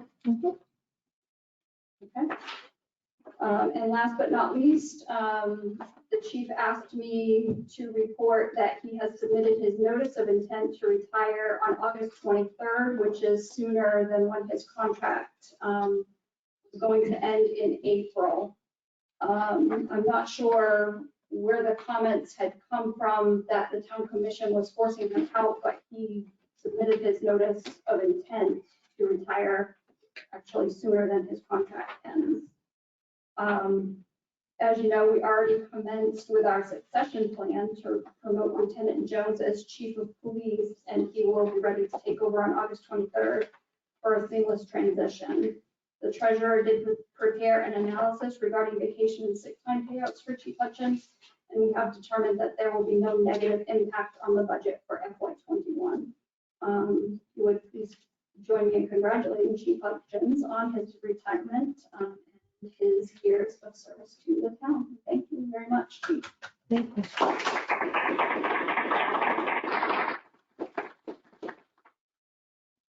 We're gonna have a regular ceremony. Yeah, absolutely. I held my applause. Just let me know when I'll be in. We got to get all our roast material together. It's got to be a long meeting. Okay, agenda item, thank you, Town Manager Stevens. Agenda item number 7, Town Attorney Godot, do you have anything to report? Yes, Madam Mayor, I just have our request for a closed session. As the town attorney, I'm seeking advice from the Town of Ocean Ridge Town Commission concerning pending litigation, specifically regarding settlement negotiations and strategy related to litigation expenditures in the cases of Waterfront ICW Properties LLC versus the Board of Adjustment of the Town of Ocean Ridge, the 15th Judicial Circuit Court case, and the case of Waterfront ICW Properties LLC versus Spanish Creek LLC, also a 15th Judicial Circuit case. At this closed session, it is to be scheduled for May 10th, 2021 at 5 p.m. The estimated length of the attorney-client session will be approximately 1 hour. The session will be attended by the members of the Town Commission, the Mayor, Vice Mayor, Commissioner Cos, Commissioner View, and Commissioner Bichelek. City Manager Tracy Stevens, outside counsel Lyman Reynolds, and myself, the Town Attorney Christy Gatto. A certified court reporter will be present to ensure that the session is fully transcribed, and the transcript will be made public upon conclusion of the above-cited ongoing litigation in accordance with Florida law. Thank you. Thank you. Agenda item number 8, Chief Hutchins, please present your police report. Please accept the monthly report as provided in your package. If you have any questions, I'll be more than happy to answer. Any questions? I had one question. I don't know quite where we are in here, but I saw on, maybe it was our town site, the picture somebody took, the nest picture of 3 young men at someone's door, ringing the doorbell, asking questions. Remember they looked like. So during, I'm not sure whether it was April or March or April, but we put out a Civic Ready and a Nextdoor both blast to alert residents of what we thought was some suspicious activity in the area. Specifically, there were several young males that were knocking on more than one resident's door on different occasions, reported to us after the fact, not as it was going on, right? Generally the day after or further. Asking questions such as, how do you get one of these nice houses? And what do you have to do? Which just didn't seem to be the norm. The residents felt it suspicious enough to notify the police. They felt uncomfortable, so we felt it was important to let people know, since it was obvious from reviewing videos that the residents were actually opening their doors to those folks. And unfortunately, I have to tell you, in this day and age, please allow your sense of insecurity to play in when somebody knocks on your door that you don't know. We talk about this all of the time. As far as imposter burglars go, with the utility scams that we told you about, with folks coming up claiming that they lost their dog, quick, help me, whatever the reason to play on your emotions or distract you to allow someone to enter and commit a crime. Knock on wood, we haven't had any reports of crime.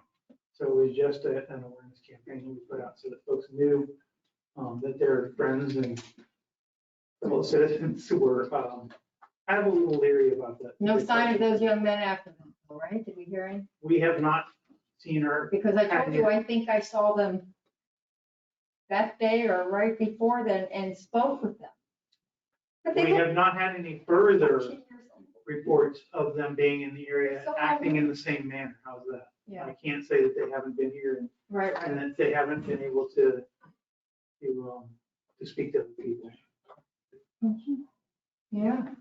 Okay. Back to your epitaph, see something, say something. Right? Your intuition, and when the hair goes back up on the back of your neck, you need to be Pay calling us, attention. and we need to be part of your decision-making process. Thank you, Chief. Agenda item number 19, the Town Engineer and Public Works report was included in the meeting packages. Are there any questions or comments from Commission? I have one comment on the town engineer's report. I just want to point out that we continue to spend a lot of money on that crosswalk. So I want people to know we are working on it. Because sometimes it looks like nothing is being done with that crosswalk. There is $2,700 as a line item that the town engineer has done. And even though there are several things in there in that line item, it looks like the great majority of that money was actually spent on that crosswalk. And I just want to point out that we're working on it. Okay, thank you, Commissioner Bichelet. Moving on to agenda item number 10, building official guide. Please present your building officials report. Thank you, Madam Mayor, fellow commissioners. Please accept agenda item number 10 as read into the record. I'm available for any questions that you may have. Thank you. Okay, any questions for Mr. Guy? No? Okay. Moving on to commissioner comments. I presented my commissioner comments earlier. The only thing that I'd like to ask Commissioner Armstrong, sorry, it's a long night. You just got a position, you really don't want it. Clerk Armstrong, could you just put the pictures up of the town hall?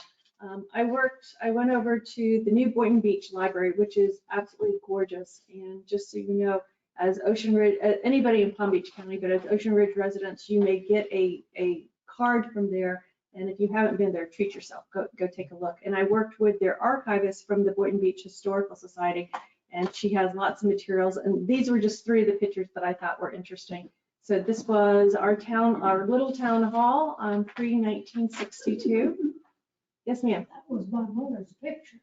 That was your mother's picture. I love it. I love it. Fantastic. Then we got our new town hall. It was very schwanky in 1962. And I think this is where our logo, I've always wondered why our logo kind of looks like a church with a spire on top. That's exactly what they were trying to do, is trying to depict our new town hall. And then obviously under former Mayor Khalil, we now have this beautiful town hall. So as they would say, we've come a long way, baby. We've got a long way to go, but we're on the right path. Thank you. Okay. Commissioner Bichelet, sorry. Agenda item number 12. Would you please present us your item?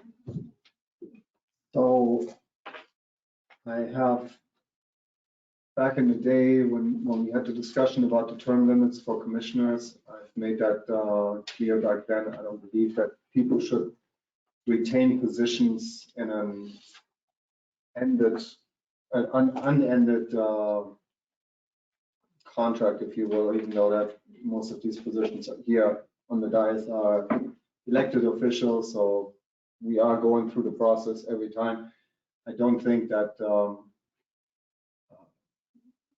coming out of the private sector that good things come from somebody in top management level positions staying in those top level management positions for too long. I am a firm believer of changing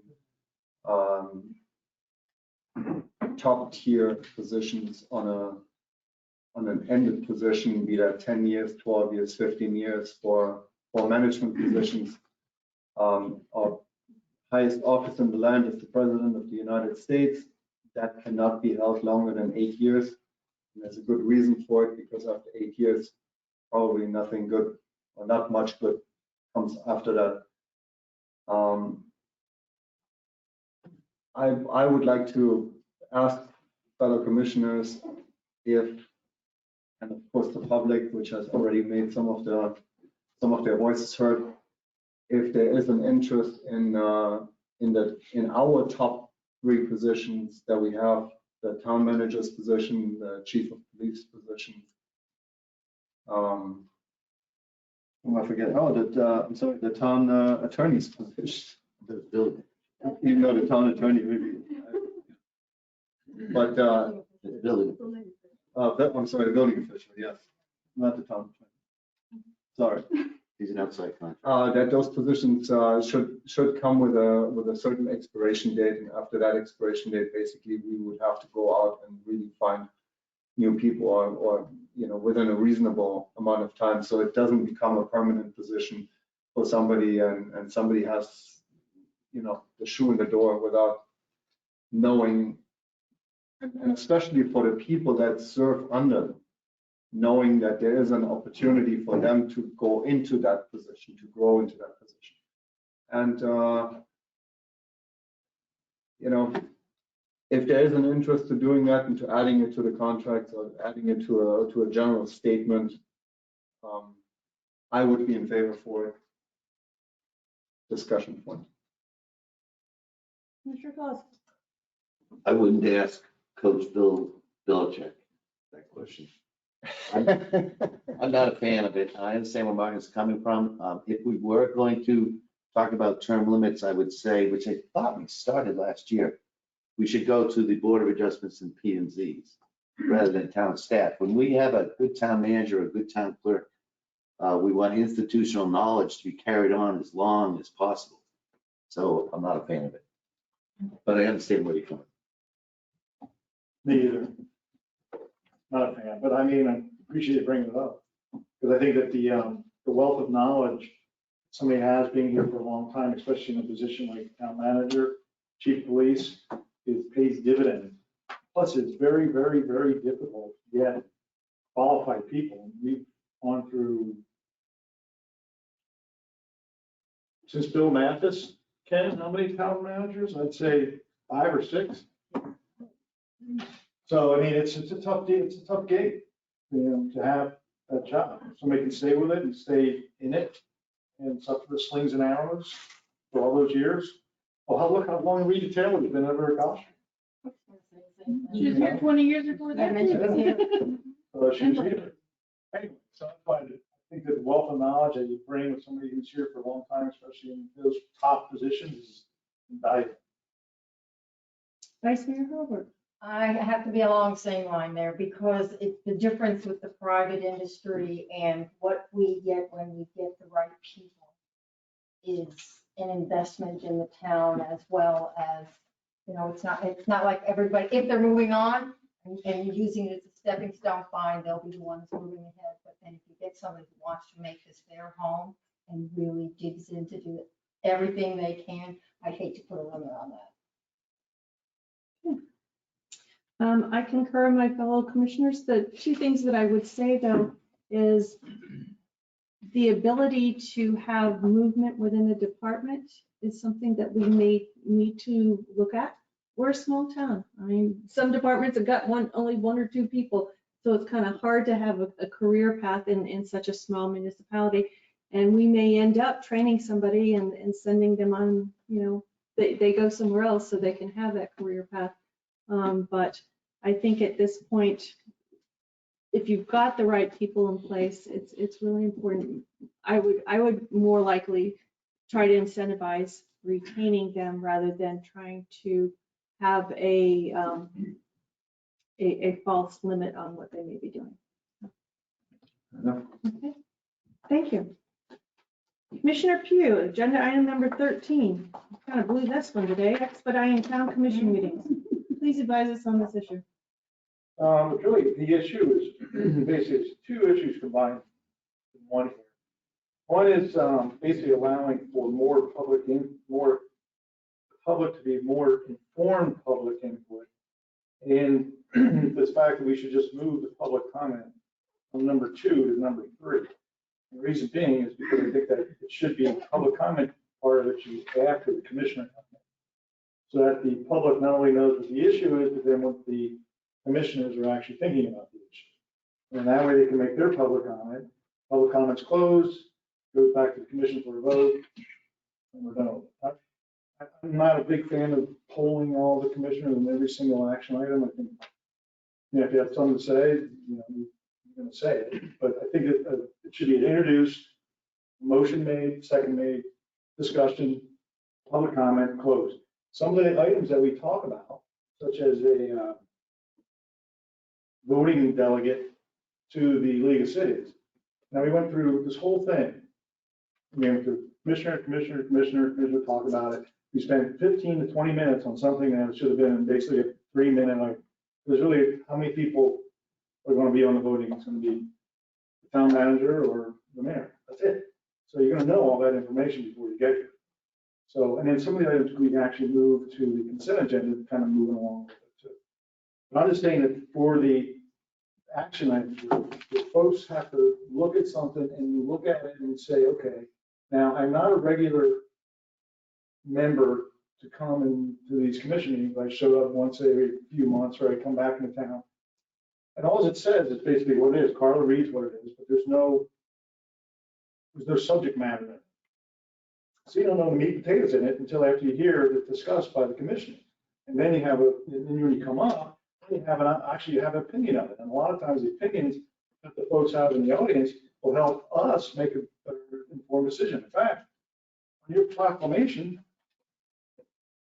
I just read it and it went right to the subject. It believes that the strength of a community rests with its citizenry. It's right on the money. And for them to be able to come up and tell us, hey, look, you know, that you guys are getting a good idea, maybe you should do something like this. Something we may not have thought of is actually, I think, a good idea. So just something maybe the commission could think of, maybe move, just change that a little bit. So it gives the citizens a little more voice in an action item that we're going to vote for that's actually may change their lives living in town of Ocean Ridge. And the other thing is we need to take that number E off the announcements. Because that, on the announcements, that is really just, and I don't want to be so rude about it, but it's a slap in the face. Public comment is not meant to be a question and answer period. There will be no dialogue. Okay, well, the last two meetings we've had, that's all we have is dialogue. So which is it? We're going to have dialogue or not going to have? I mean, people came up here and talking, everybody's asking questions. I mean, if it's not a question and answer period, then what is it? I mean, you come up here, you have to be able to ask questions to your mayor and to your vice mayor and to your commissioners. You should be able to ask a question if it's not, I mean, obviously some people may ask a question only here, but it's still a public comment. So you're making it by putting it on an announcement. Not only you put on the front, but you put on the front what you can say, then you put on the back, and then you tell folks, hey, you can do a public comment, but only can be at the very beginning of the item. So I'm just trying to make it to where it's a little or better, it's better for our citizens so they can be more involved. And after COVID, since there wasn't anybody here for a year to even talk to, I would think you'd want people to talk to you after being on a commission seat for a year and nobody in the audience. So kind of the give and take is really how a community comes together. So that's my opinion on that. I think hopefully you guys would think about it and make a motion down to the next meeting or something, and if it's consensus, we can change it. So I hear three different componentries. One is having section E under announcements removed because it's already on the first page. Well, that and the fact it's pretty hard. I mean, public comment is not meant to be a question and answer period, and there will be no dialogue, none. So you not only want to remove it from the. It should be removed completely from anything ever in Ocean Ridge. Okay, well. Because to me, that's not even, that, you know. So we can discuss that. That is, just so everybody in the audience knows, that is standard in any municipality. We're not trying to be Machiavellian here in Ocean Ridge or anything else like that. That is standard language that keeps meetings exactly what you want, moving forward and moving quickly. Well, what's number one on the front page? Public comment. Public comments encourage to offer comments with the order of presentation begins to follow. How's that? Okay, we're It's the same thing. okay. I agree. Number two was the idea of moving commissioner comment prior to comment by the public. I'm not comfortable with that because I want to hear from the public before I form my opinion. And that's just it's a standard within most municipalities, but we can pull your fellow commissioners on that. Okay, let me just brief. But you just said, I want the public to hear, not to hear my opinion. No, I didn't say that. I said I wanted to hear the public opinion before I formed my own. Which, in this particular way, not only will you hear that, but you'll hear more detailed afterwards because they've heard your opinion. Now, after you've heard the public opinion, you're telling me that you can't change your mind? You can't say, well, I've got something, I've got a little more information that will make me want to change my mind, because then after that, you vote. It just seems to me that you're adding an additional layer that, and solving a problem that I don't think, personally, I don't think we need. And the last piece on this was in querying each individual commissioner on action agenda items, that is actually something that was encouraged because of the virtual setting that we have, that a lot of people, when they're attending virtually, if there's no designation as to who's speaking, they don't know who's speaking. So I don't think that that really adds maybe 3 minutes to the entire thing. And it is to the pleasure of people who are listening in an audio way. And also for the public, you know that you have heard everybody's opinion. And if there is no opinion, you just say pass. I mean, it's not a long drawn out thing. And I don't think we did spend 15 minutes talking about the League of Cities Each representatives. person speaks 3 minutes, there's 5 people, that's 15 minutes. That Okay, so that means it's rarely simple happens. math, but That rarely happens. no. You were all at the last meeting, at the workshop meeting. Holy cow, 3.5 hours. Okay, that was a workshop. That was not a municipal. I know, you did not come prepared. Yes.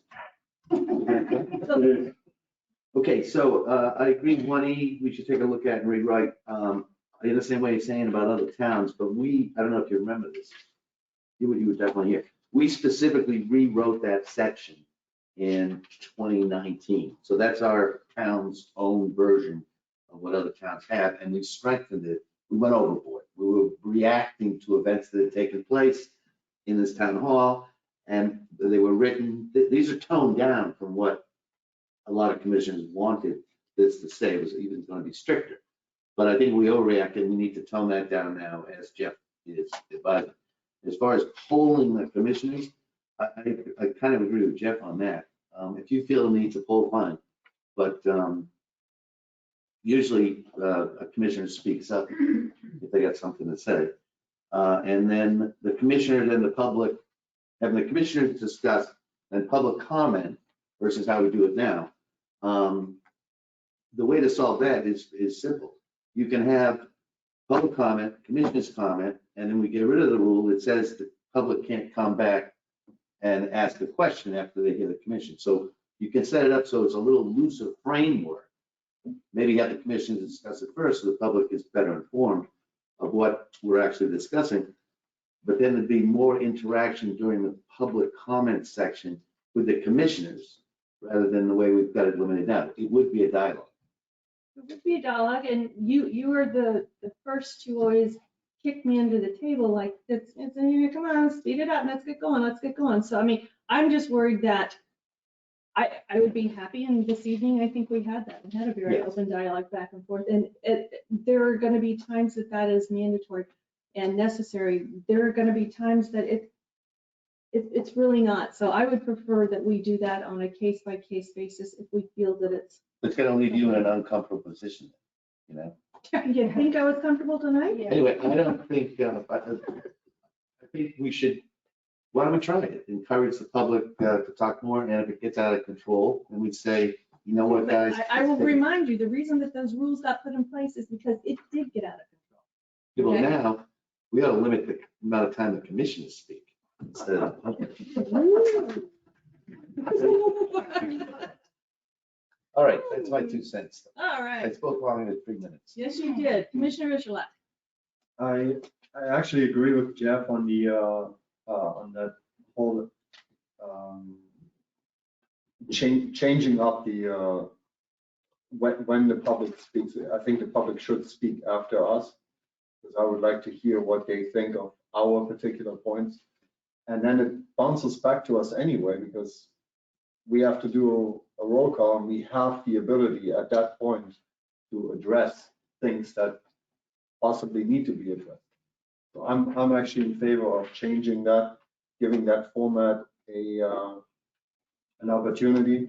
Let's try it out. If it doesn't work, we'll change it back. But I think we need more dialogue. We clearly need more dialogue with our public, and I'm in favor. And yeah, there's things we don't want to hear, but I want to hear them too. Vice Mayor Colbert. I called, I thought after we just did this, I thought this was moving along relatively well with our new set here. And I called up and spoke to the other municipalities from Highland up to town of Palm Beach, and they basically go about the same way we do. Dialogue is not encouraged because then it turns into something personal, which actually we have a little tonight. So therefore, that's what we'd like to try and avoid. I also like to hear staff presentation. Now, we've got the agenda and the packets. We've already looked over it. We have the ability to ask all the questions we want in our staff meeting. But when that agenda goes online and this group of residents who are interested in each and every point, they have the ability as well to go online and call up and get all the time they want from y'all, any of you, regarding any questions they may have. So they can come to that meeting equipped with proper questions for us. Now, when we get to the public comment, not the public comment where everybody can say anything they want, the public comment on the individual items, I too like to hear, because the educated public that has looked it over, listened to the presentations, has asked the questions of staff if they really are lost on something. When they're giving me information, I'd like to hear that too, to when it closes to public comment, which is the norm of what they do, then we get down to business, because that's the business here to move things forward. So we get the input from the public comment, discuss it, consider it. Nobody's supposed to really have their mind totally made up until we've heard from what the public has to say, and then we make our motion. We, public, us, public again, that's not streamlining. That's adding another step. This is what I'm saying, is I think things are working well. I'm very happy with it. I think nobody's been denied an opportunity to speak. I don't think anybody feels, tonight's a perfect example, I don't think anybody feels intimidated. And plus, as I said, any questions that somebody has, they can speak to y'all, they can send it by form of an email for public comment. I think we pretty much got it covered. So I'm happy with how we are. Well, I guess I can make a motion, can I? Yeah. I make a motion that we change the agenda to the way I have it written. That allows for the presentation from the staff, commissioner comments. After commissioner comments, public comment. After public comment, goes to vote. Is that a motion? Yes, it is. Second. Motion by Commissioner Pugh, second by Commissioner Cos. All those in favor signify by saying aye. Madam Mayor, Yes. I may interrupt just 1 second. What's on the agenda is actually in the rules. So if the motion passes, we will need to amend the rules and come back with a new resolution to amend that statement of rules. Just so you. So should we pull the motions and tell the staff to put it on as a resolution for next meeting? You can, I'm just telling you what will have to happen in order to enact the motion. Can we, instead of trying to go through the whole legal process of trying to amend these rules, can we try for, say, 3, 5, 6 commission meetings, can we try this set of rules as out of this order that we have as a trial run, and then come back and say in 6 months or 3 months, whatever we decide, let's address this and see if it worked or not. Wouldn't you want to consider, just throwing this out there, if you were going to do a trial period, so to speak, you gotta figure out through Christie how to do that. But we're getting ready to go to summer, where a good portion of people that are active public commenters are not here. So that would not really give us a thorough look at how well it would work in a meeting such as tonight. So I'm not suggesting put it on, I'm just saying, consider that in 3, 4, 5, it might not be our normal meeting. That even makes it easier, because then you have less public comment, you can see if I thought you didn't want actually. that. Well, because there's less people. I know, Okay, but don't you so, want know, these rules to work when we have a full crowd? They will work, and they've worked for, let's see, let me get this straight, 15 years when I was sitting here. Okay, so my point is that it's the ability to allow the public to speak and have a voice after the fact. They don't have to go to the website. They don't have to go and ask their commissioners. They don't have to ask. They can show up and just hear. Okay, but I think the onus on a participating member should be that they have done a little homework. We're not, as a ruling body, we sit to make policy, period, over out. So you think the public should, it's onus on them to make sure they study everything they can, to come here, and then when they make a comment, they know what they're talking about. Not coming here and be able to sit in this room, listen to what the elected officials have to say, understand what the process is, what the subject is all about, and then say, I got a question on there, can I come up and take a question? We already have that. You don't. We You have do. it. We have staff presentation before public comment. During staff presentation, they will learn as much as it's the backup material. They read what's right there. All they do is they read a line on the thing. They don't explain exactly what Honestly, it I is. think you're trying to reinvent something and you have an open motion, so. But can I ask a question, Christie? I didn't hear you clearly. Can we just do, like, if we had made this motion and Christine said, well, you know what, on this item, I'm gonna have commissioner comment first. She has the ability to do that as a presiding officer, correct? For- Suspending the rules. Without suspending the rules, right? Because we've done it, we've done it. That's So why what- we're solving a If problem. that we're we having a can- problem with this resolution and motion and all that, Christine, you'd probably be willing to try this. I would absolutely be willing to try it. What I'm Very not, good. what I'm not comfortable is that somebody who hasn't been to a meeting in 3 years appears and wants to change everything overnight. So shall we consider, instead of, well, we've got a motion on the table. Hold on. We've got a motion on the table here. Could we consider, instead of the motion on the table, to just go ahead and let's do this? Should we consider this up for discussion a little more? Sounds like we all have a little input on a big change. It's a big change.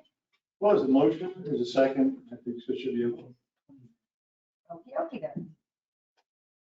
You want to push it forward as a whole vote and do a whole change and go through the whole legal Well, I'd process? rather, if I would amend my motion to say that, I'm definitely willing to amend my motion to say I would like to have these rules installed for the remaining 21 year of town meetings. And if it doesn't work, it doesn't work. Maybe try that closing rules. So we've done things where if it doesn't work, okay, we'll go back to the way it was.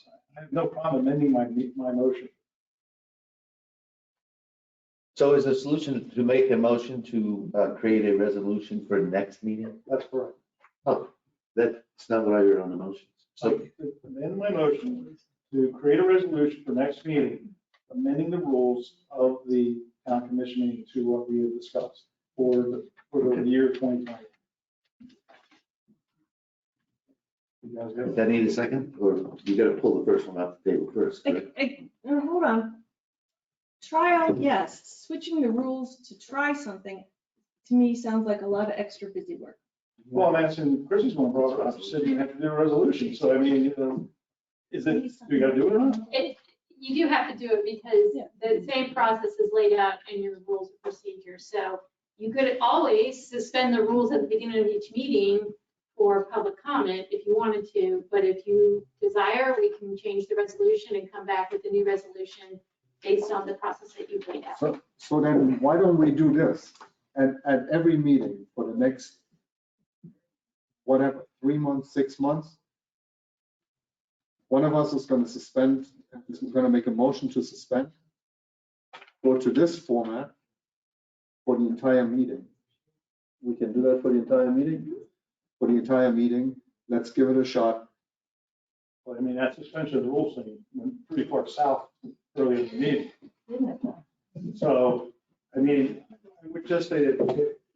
In the interest of financial savings, I would like to try this before I change and make ordinance change, rule change. Where does it say in here that it has to be, I don't see that, Christie. All right, so right below the suspension rule 11.1, there's 11.2, amendment of the rules. These rules may be amended or new rules adopted by majority vote of the full membership of the town commission, provided that. No. The fact that we currently have our setup, sorry. staff, Okay. public comment commission.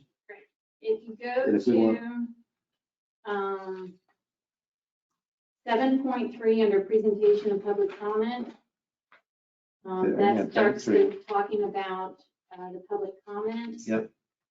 And when possible, individual grievances should be taken up with town staff before comments are made at a town commission meeting.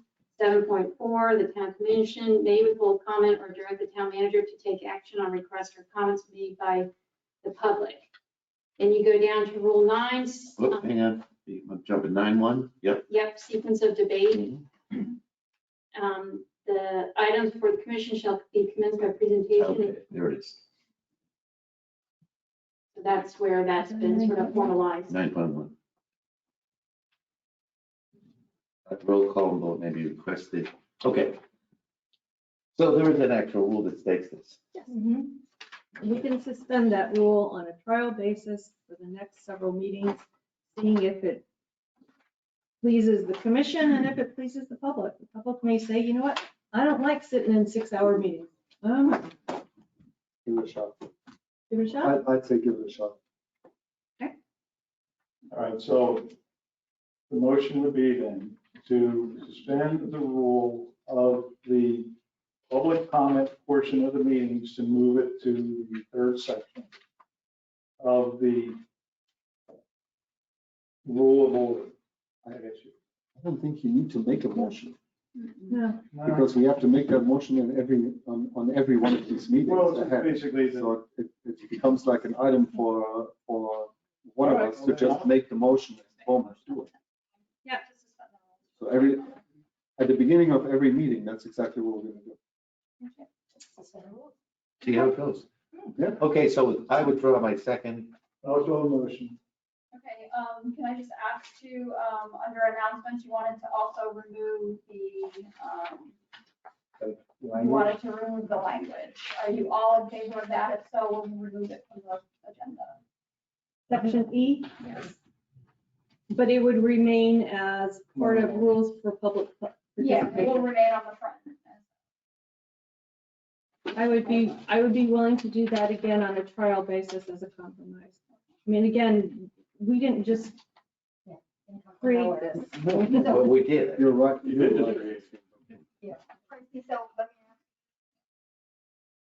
We have it on the front, we're just not repeating it. We just don't read it It's just during not the meeting. repeating it. Yeah, That's don't fine. read it. Okay. So basically, we're saying you're not going to read it. Yes, just take it out of the announcements altogether. Okay, good with that. Okay. All right. You have consensus on that? Yeah. Not me, but I think you do it. It's kind of funny. Okay, It's called expedited commission meetings. Yes, I know. That's what I know. Okay, yes. Just a quick thing, and I should have probably done this public comment in the beginning, because I received one for agenda item number 12. And I just want to read it to the record really quickly because, somebody did write this email. So regarding agenda item number 12, term limits, in my discussion with Commissioner Bichola, I had again expressed my concern about the end of Chief Hutchins' tenure, and he offered up that this agenda item would be the right place to bring up my thoughts on this matter. I would like to once again ask the Commission and Town Management to reconsider the departure of Chief Hutchins. But I have no doubt that Lieutenant Jones will be a great asset to the town and has demonstrated strong leadership and acumen with regards to public safety. I do feel that the decision to have Chief Hutchins depart was premature and taken without sufficient study of the impact of the town during a very critical time. With the COVID-19 uncertainty and uptake in activity from across the bridge, the numerous actions that still need to be taken to protect our lovely little town. I feel that we should reconsider Chief Hutchins' departure date and extend his contract for 2 years past his current departure date. Lieutenant Jones would still be his backfill and would benefit from further support while transitioning. If this is not possible, perhaps we can consider retaining Chief Hutchins as a special consultant, the set fee retainer for a minimum 2-year period. I appreciate your consideration on this proposal on behalf of our town resident. Thank you. Okay, moving on to special events permit for Oceanfront Park, agenda item number 14. Yeah, the only reason I brought this up because when we were talking about the meeting, we were talking about the fireworks. And I know, you let the dogs, let them do a little dog thing, which I think we need to remind the city of Boynton Beach that they're a landowner in the town of Ocean, just as every one of us are. And we have to play by the same rules, which means if I wanted to have big, huge dogs on my lawn, or, I mean, anything I have to get a special events permit. Why are we not doing that for the city of Boynton Beach? We are doing special events permits. Mr. Guy, regarding special event permit for Boynton Beach? Oh, So, No, okay. We are, can I speak instead of Mr. Guy? Yeah. So, in the past, Chief Hutchins had a really good relationship with the Parks Director at the time, Wally Majors. They had a good relationship. They had both long tenures, and it kind of was a, you do this for me, I'll do this for you kind of deal. And I don't think anything formal was happening as far as special event permits. It was just kind of, they notify us and we say yay or nay. It wasn't formalized.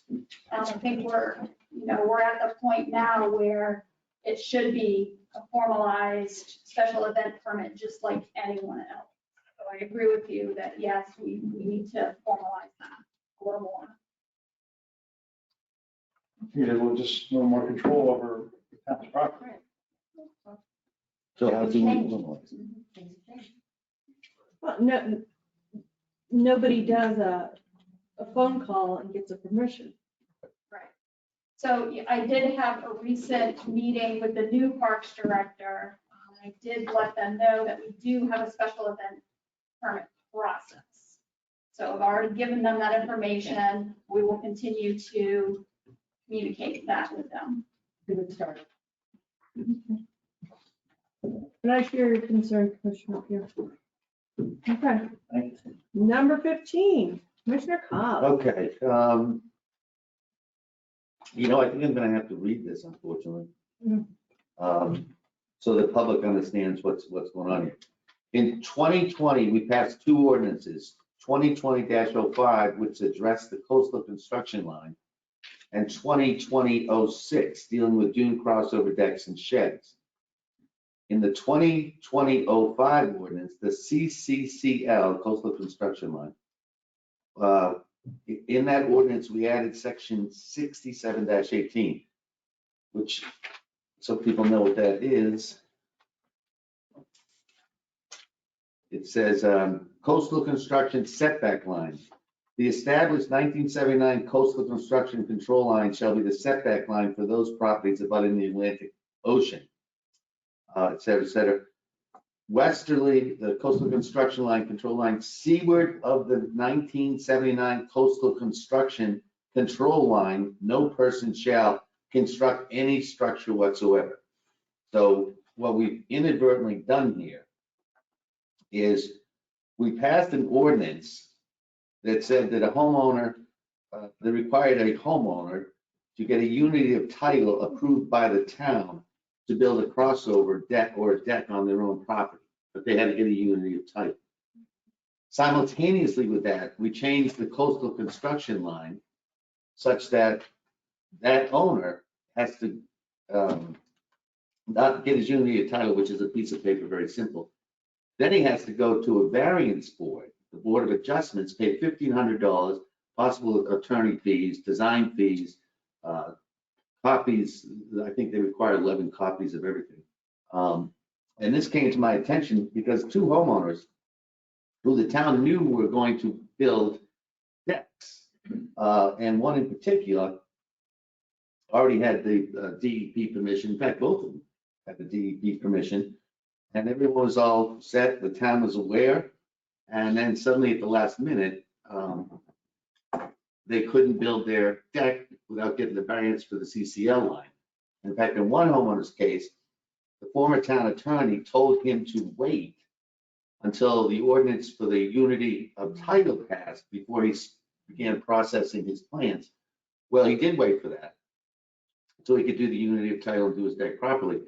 But then he got caught in the other ordinance, which was the coastal construction line. So to this day, what are we, 4 or 5 months in, he still doesn't have his deck, and he's in the process of trying to get a variance, which he's very upset about because he's being penalized for following the rules that the town attorney told him to follow. But the unintended consequences was that he now has to go before the Board of Adjustments. So what I'm asking for is very simple.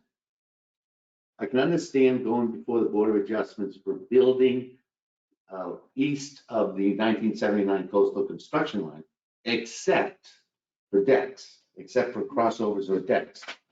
So the town actually has come up with, and the town attorney, I believe, was involved in this as well. There's such a thing called a special exception through the business department, through the building department. So for no additional fee, that homeowner can go to Durrani or the town manager, and they'll sign off on the special exception, and the guy can build his deck. Now, he still has to have DEP approval. He still has to have approval of the actual plan deck from Durrani.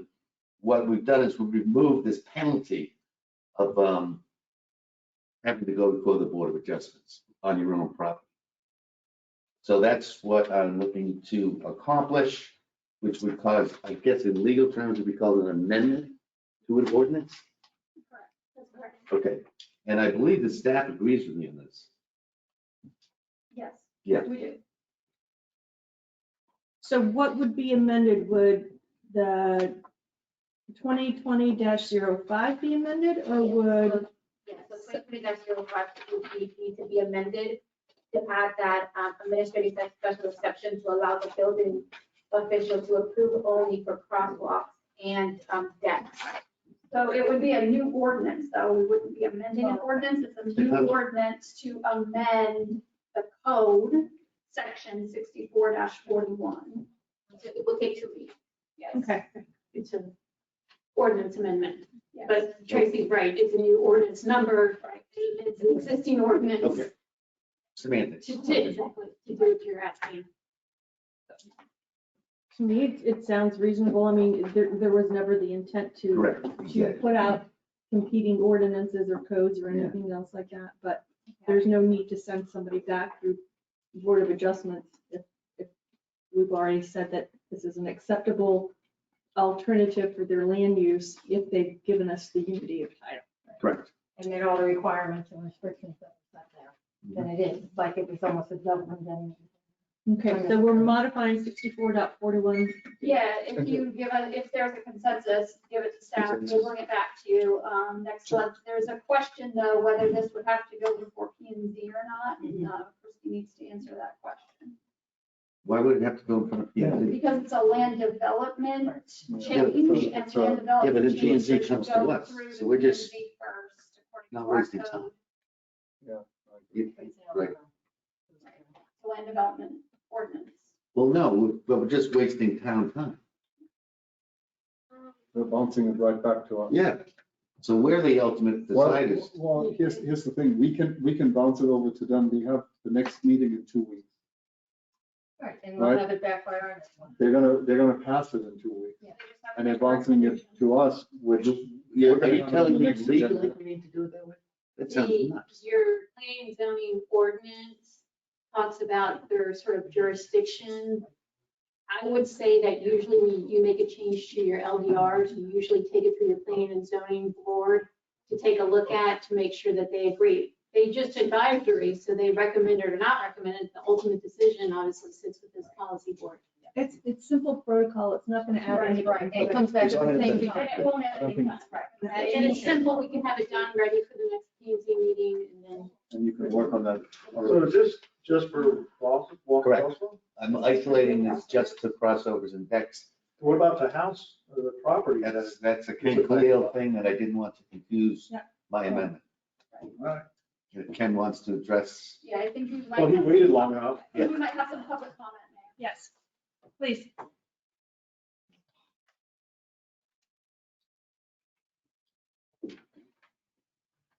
I don't think there's a complete denial of them building it, but most of the decks are 12 feet. Yeah. His was 12 feet plus a 2-foot walkway, which made the deck 14 feet.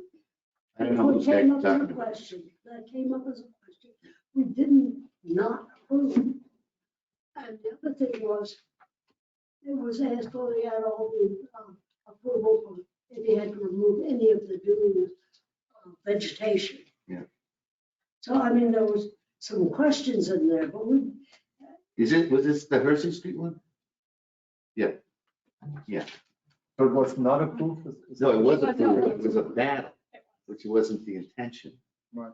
What I'm hearing though is because they went outside the scope of what the normal. Well, yeah, but approval Ronnie would have size. caught that. We had that whole discussion about the walkway couldn't expand your deck. They made the deck before it came. Okay. Yes, Mrs. Joa.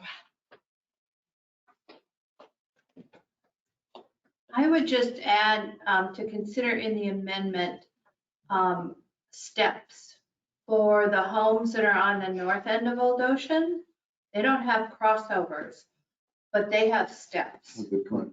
and they would have to come for a variance. So I would consider that. It should be written, and I was coming to that, thank you for bringing that up, because the ordinance does not simply, one part of that is in there has to do with the unity of title. And the other part is, just like Ms. Jones said, north of it, everybody that builds anything onto the seawall, metal steps, wooden steps, whatever it is, that's an accessory structure by our own town definition. So the ordinance should be written in a way where it addresses walkways, decks that are within their legal scope of building and approved by DEP. Those should be allowed on either side of those north end, and also on the condos further north. Because they fall within the coastal construction line too. They're the same property. So yeah, right. And look, think hurricanes. The way it's set up right now, if a hurricane comes and wipes out 10 decks in town, all those people have to go in front of the Board of Adjustments to actually build a new. Okay, so Attorney Goddo, do we need any other direction from the commission to, do you need a vote on this, a motion and a second, or can we just have consensus? Just consensus for direction. Okay, thank you. Do you have any more public comment? Any more public comment? Oh, God. This is what they want. Now, for people wanting to have a brief meeting, spend 20 minutes on talking about how to have a brief meeting. And if you can't really own 86 Island Drive South. So I don't want to confuse what Commissioner Cos is doing. Full support of what you're doing.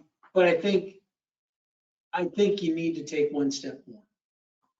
And that is you need to re-examine what you did, and in my view. And the reason why I was brought into this situation, so I'm going to take a little bit longer than 3 minutes if I can. With your permission, I wrote the email, but it was because of a homeowner that just wanted to get a simple crossover. And that caused me to look at this. I'm like, what did we do? And we passed an ordinance that said, you know what? We're going to use the coastal construction control line as the point of demarcation that requires anything that goes on beyond that requires a variance. Requires a homeowner to go in and prove a hardship and go through the whole steps of trying to do it. And created an inordinate burden, what we call an inordinate burden, and I'll let this town attorney explain what that means. And there is an effect that basically you had on the entire town of Ocean Ridge. On every single oceanfront property, you've now created an inordinate burden to show some sort of hardship for building on their own property. And I suspect that you thought the 79 was just related to the dune. I don't think it is. If you look at that line that I got from the town, it goes beyond the dune. So now we're encroaching upon real property. Not only the dune that we have a concern with, we're encroaching upon real property.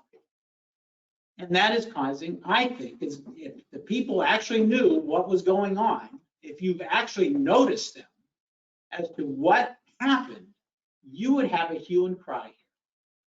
I think the Ocean Club would complain. I think the Delray Dunes would complain. I think anybody along McCormick Mile Beach Club, you can't do anything, because that's what the code says, without a variance. And that requires something. And not every, I could show up at every variance Board of Adjustment hearing and object simply on the hardship, because you can't self-create it. That is going to cause a trouble. And I think we ought to re-examine that aspect. I understand the intent behind what was going on. And you can create restrictions. We had a mechanism in place where the town reviews plans. So if you don't like, if you want to add restrictions as to what can be done within that concept, you can do so. The state DEP has the set of guidelines of what can be built within the coastal control line.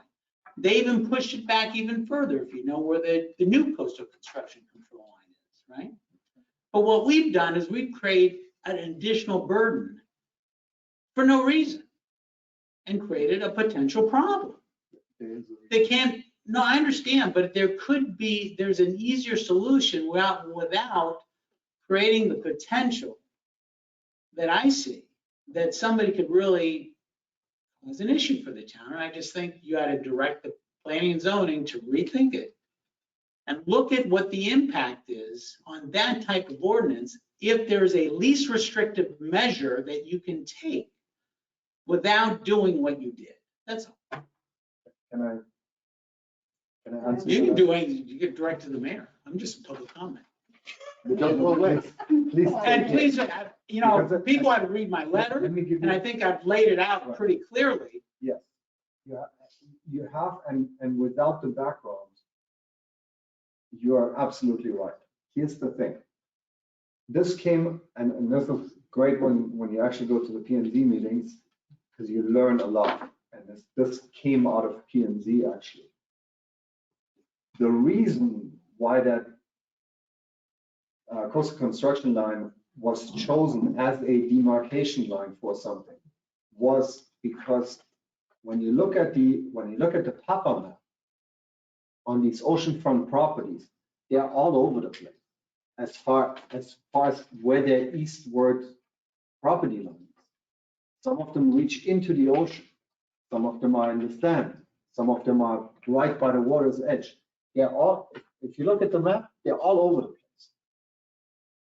What P&Z had to do is, in order to create setbacks on a property, on the buildable, in order to create a buildable envelope of your property, you have to have some sort of setback.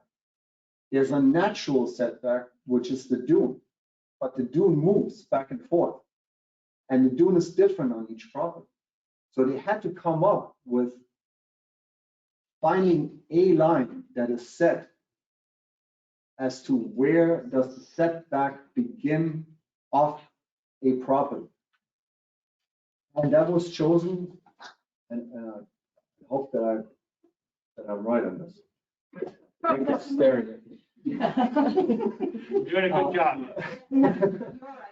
So they had to find a point from which the setbacks that we have in place in our ordinances are being calculated. And on the estate lots, it was relatively easy to do that because the estate lots are big enough that you can move your house to a little bit forward, a little bit backwards. It was easy.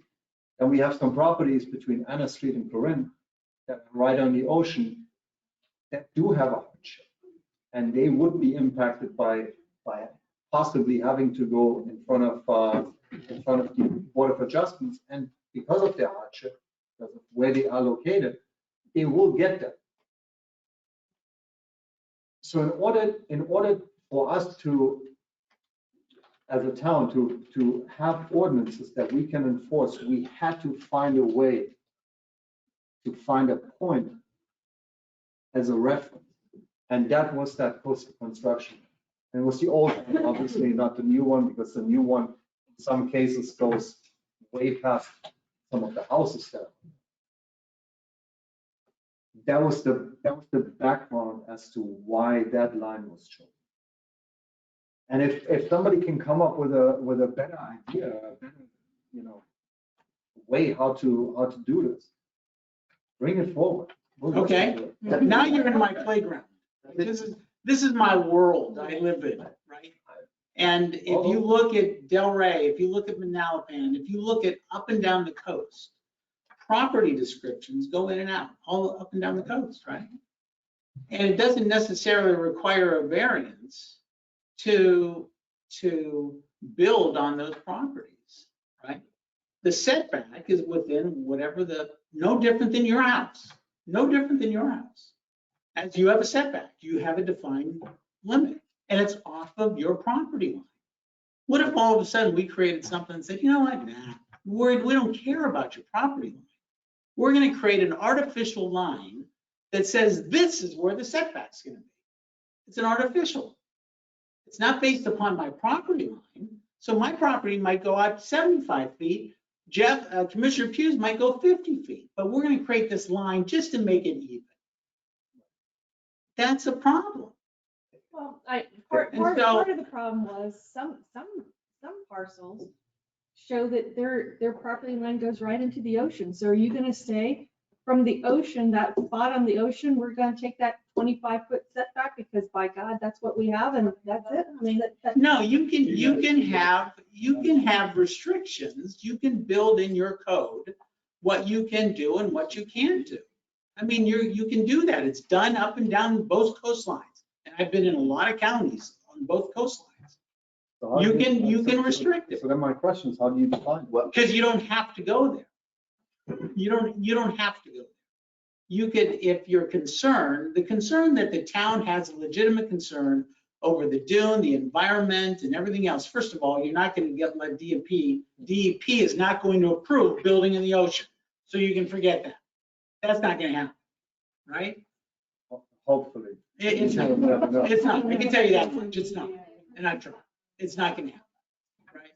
So there are restrictions that are built into place, but there was an unintended consequence, and I'm going to call it that, an unintended consequence that maybe they didn't look at how that really affects and whether or not using the variance method is the proper thing to do.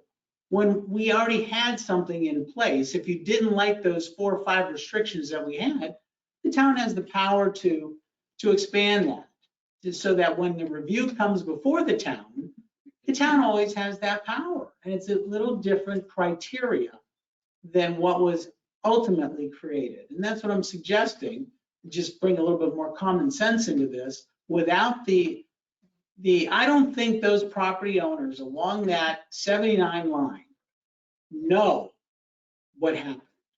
Because I suspect that there are many residents along that 79 that the town attorney would be getting a demand.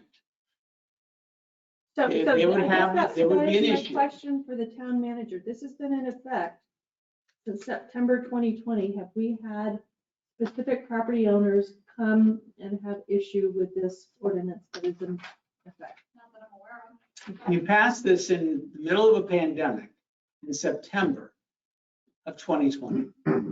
I don't think Mr. Malnick knows what you did. I don't think the Ocean Club knows what happened. I don't think the Dunes of Ocean Ridge knows what happens. They don't know that there's a line going right through the middle of part of their complex. Does it decrease property values?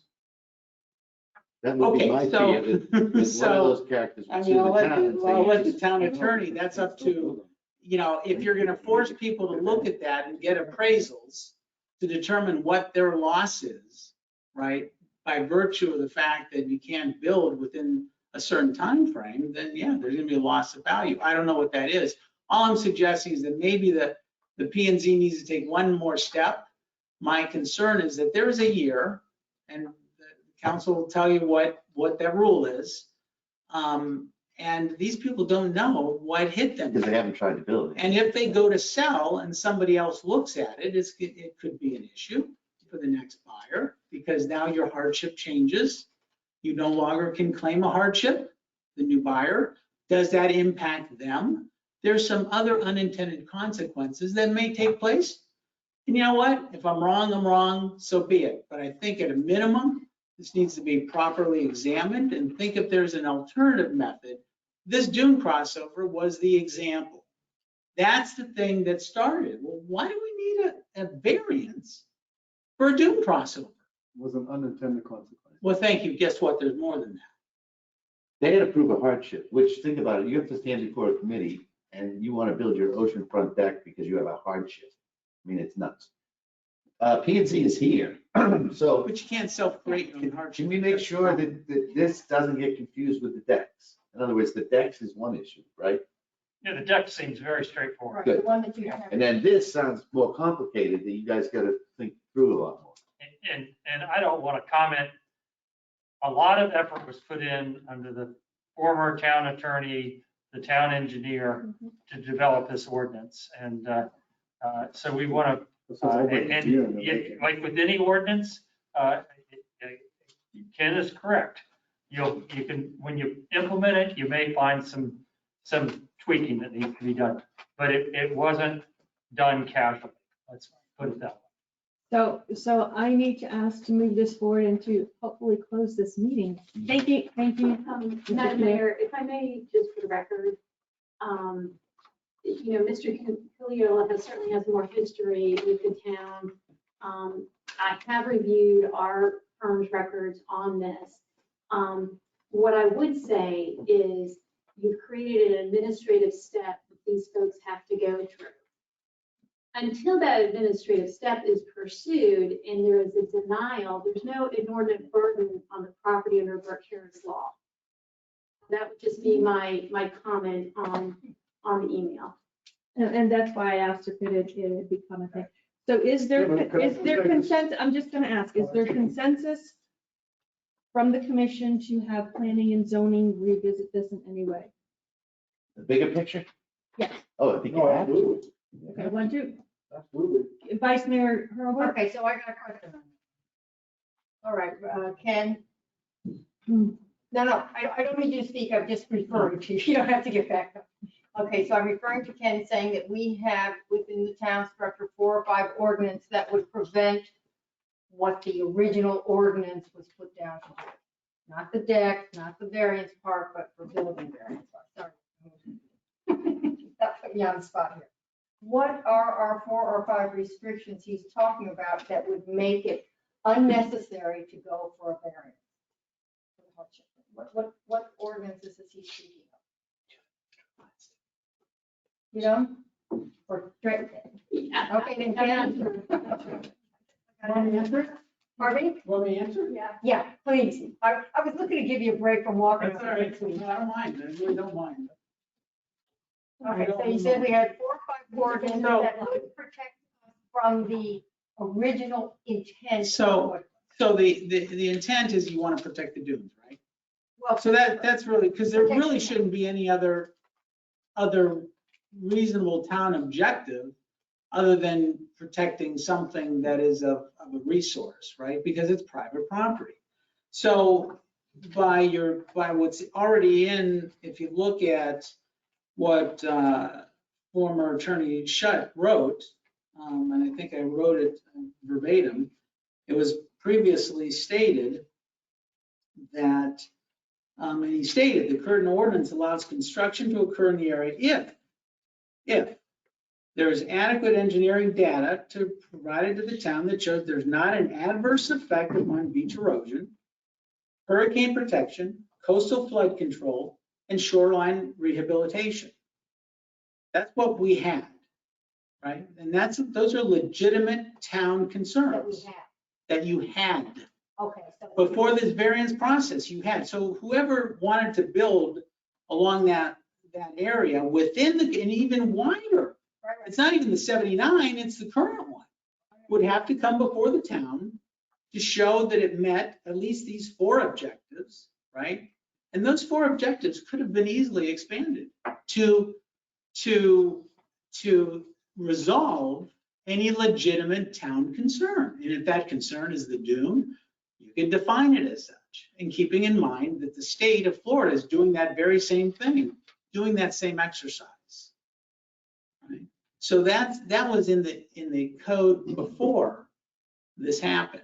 And if there was some additional concern, we could have easily added that restriction without going so far as to now make variance a requirement. The town attorney noted the Burt Harris Act. I wasn't referencing that. I was framing it. Right? And there's a difference. So there is other limitations. And I think that, yeah, she's right on certain aspects of that as to what might happen, but there's a time frame and everything else, and these people don't know it yet. So, I find it, and one of the irony here is that we require, if you want to build a modern home, by God, you better tell everybody in the neighborhood what you're building. We just did something here that these people don't even know about. They don't even know about it. We didn't send them a specific notice. We didn't do any of that. They don't even know that that certain property rights are now burdened. I don't know. There's something that just doesn't feel right about it. Just doesn't sound right. And especially when I look back at those minutes and I didn't see anything what the impact would be. There was not one mention of what the impact on these property owners would be. And if that's the least restrictive method, that could have been done. But we had it in there. I remember that in the P and Z meetings, there was discussion about the impact.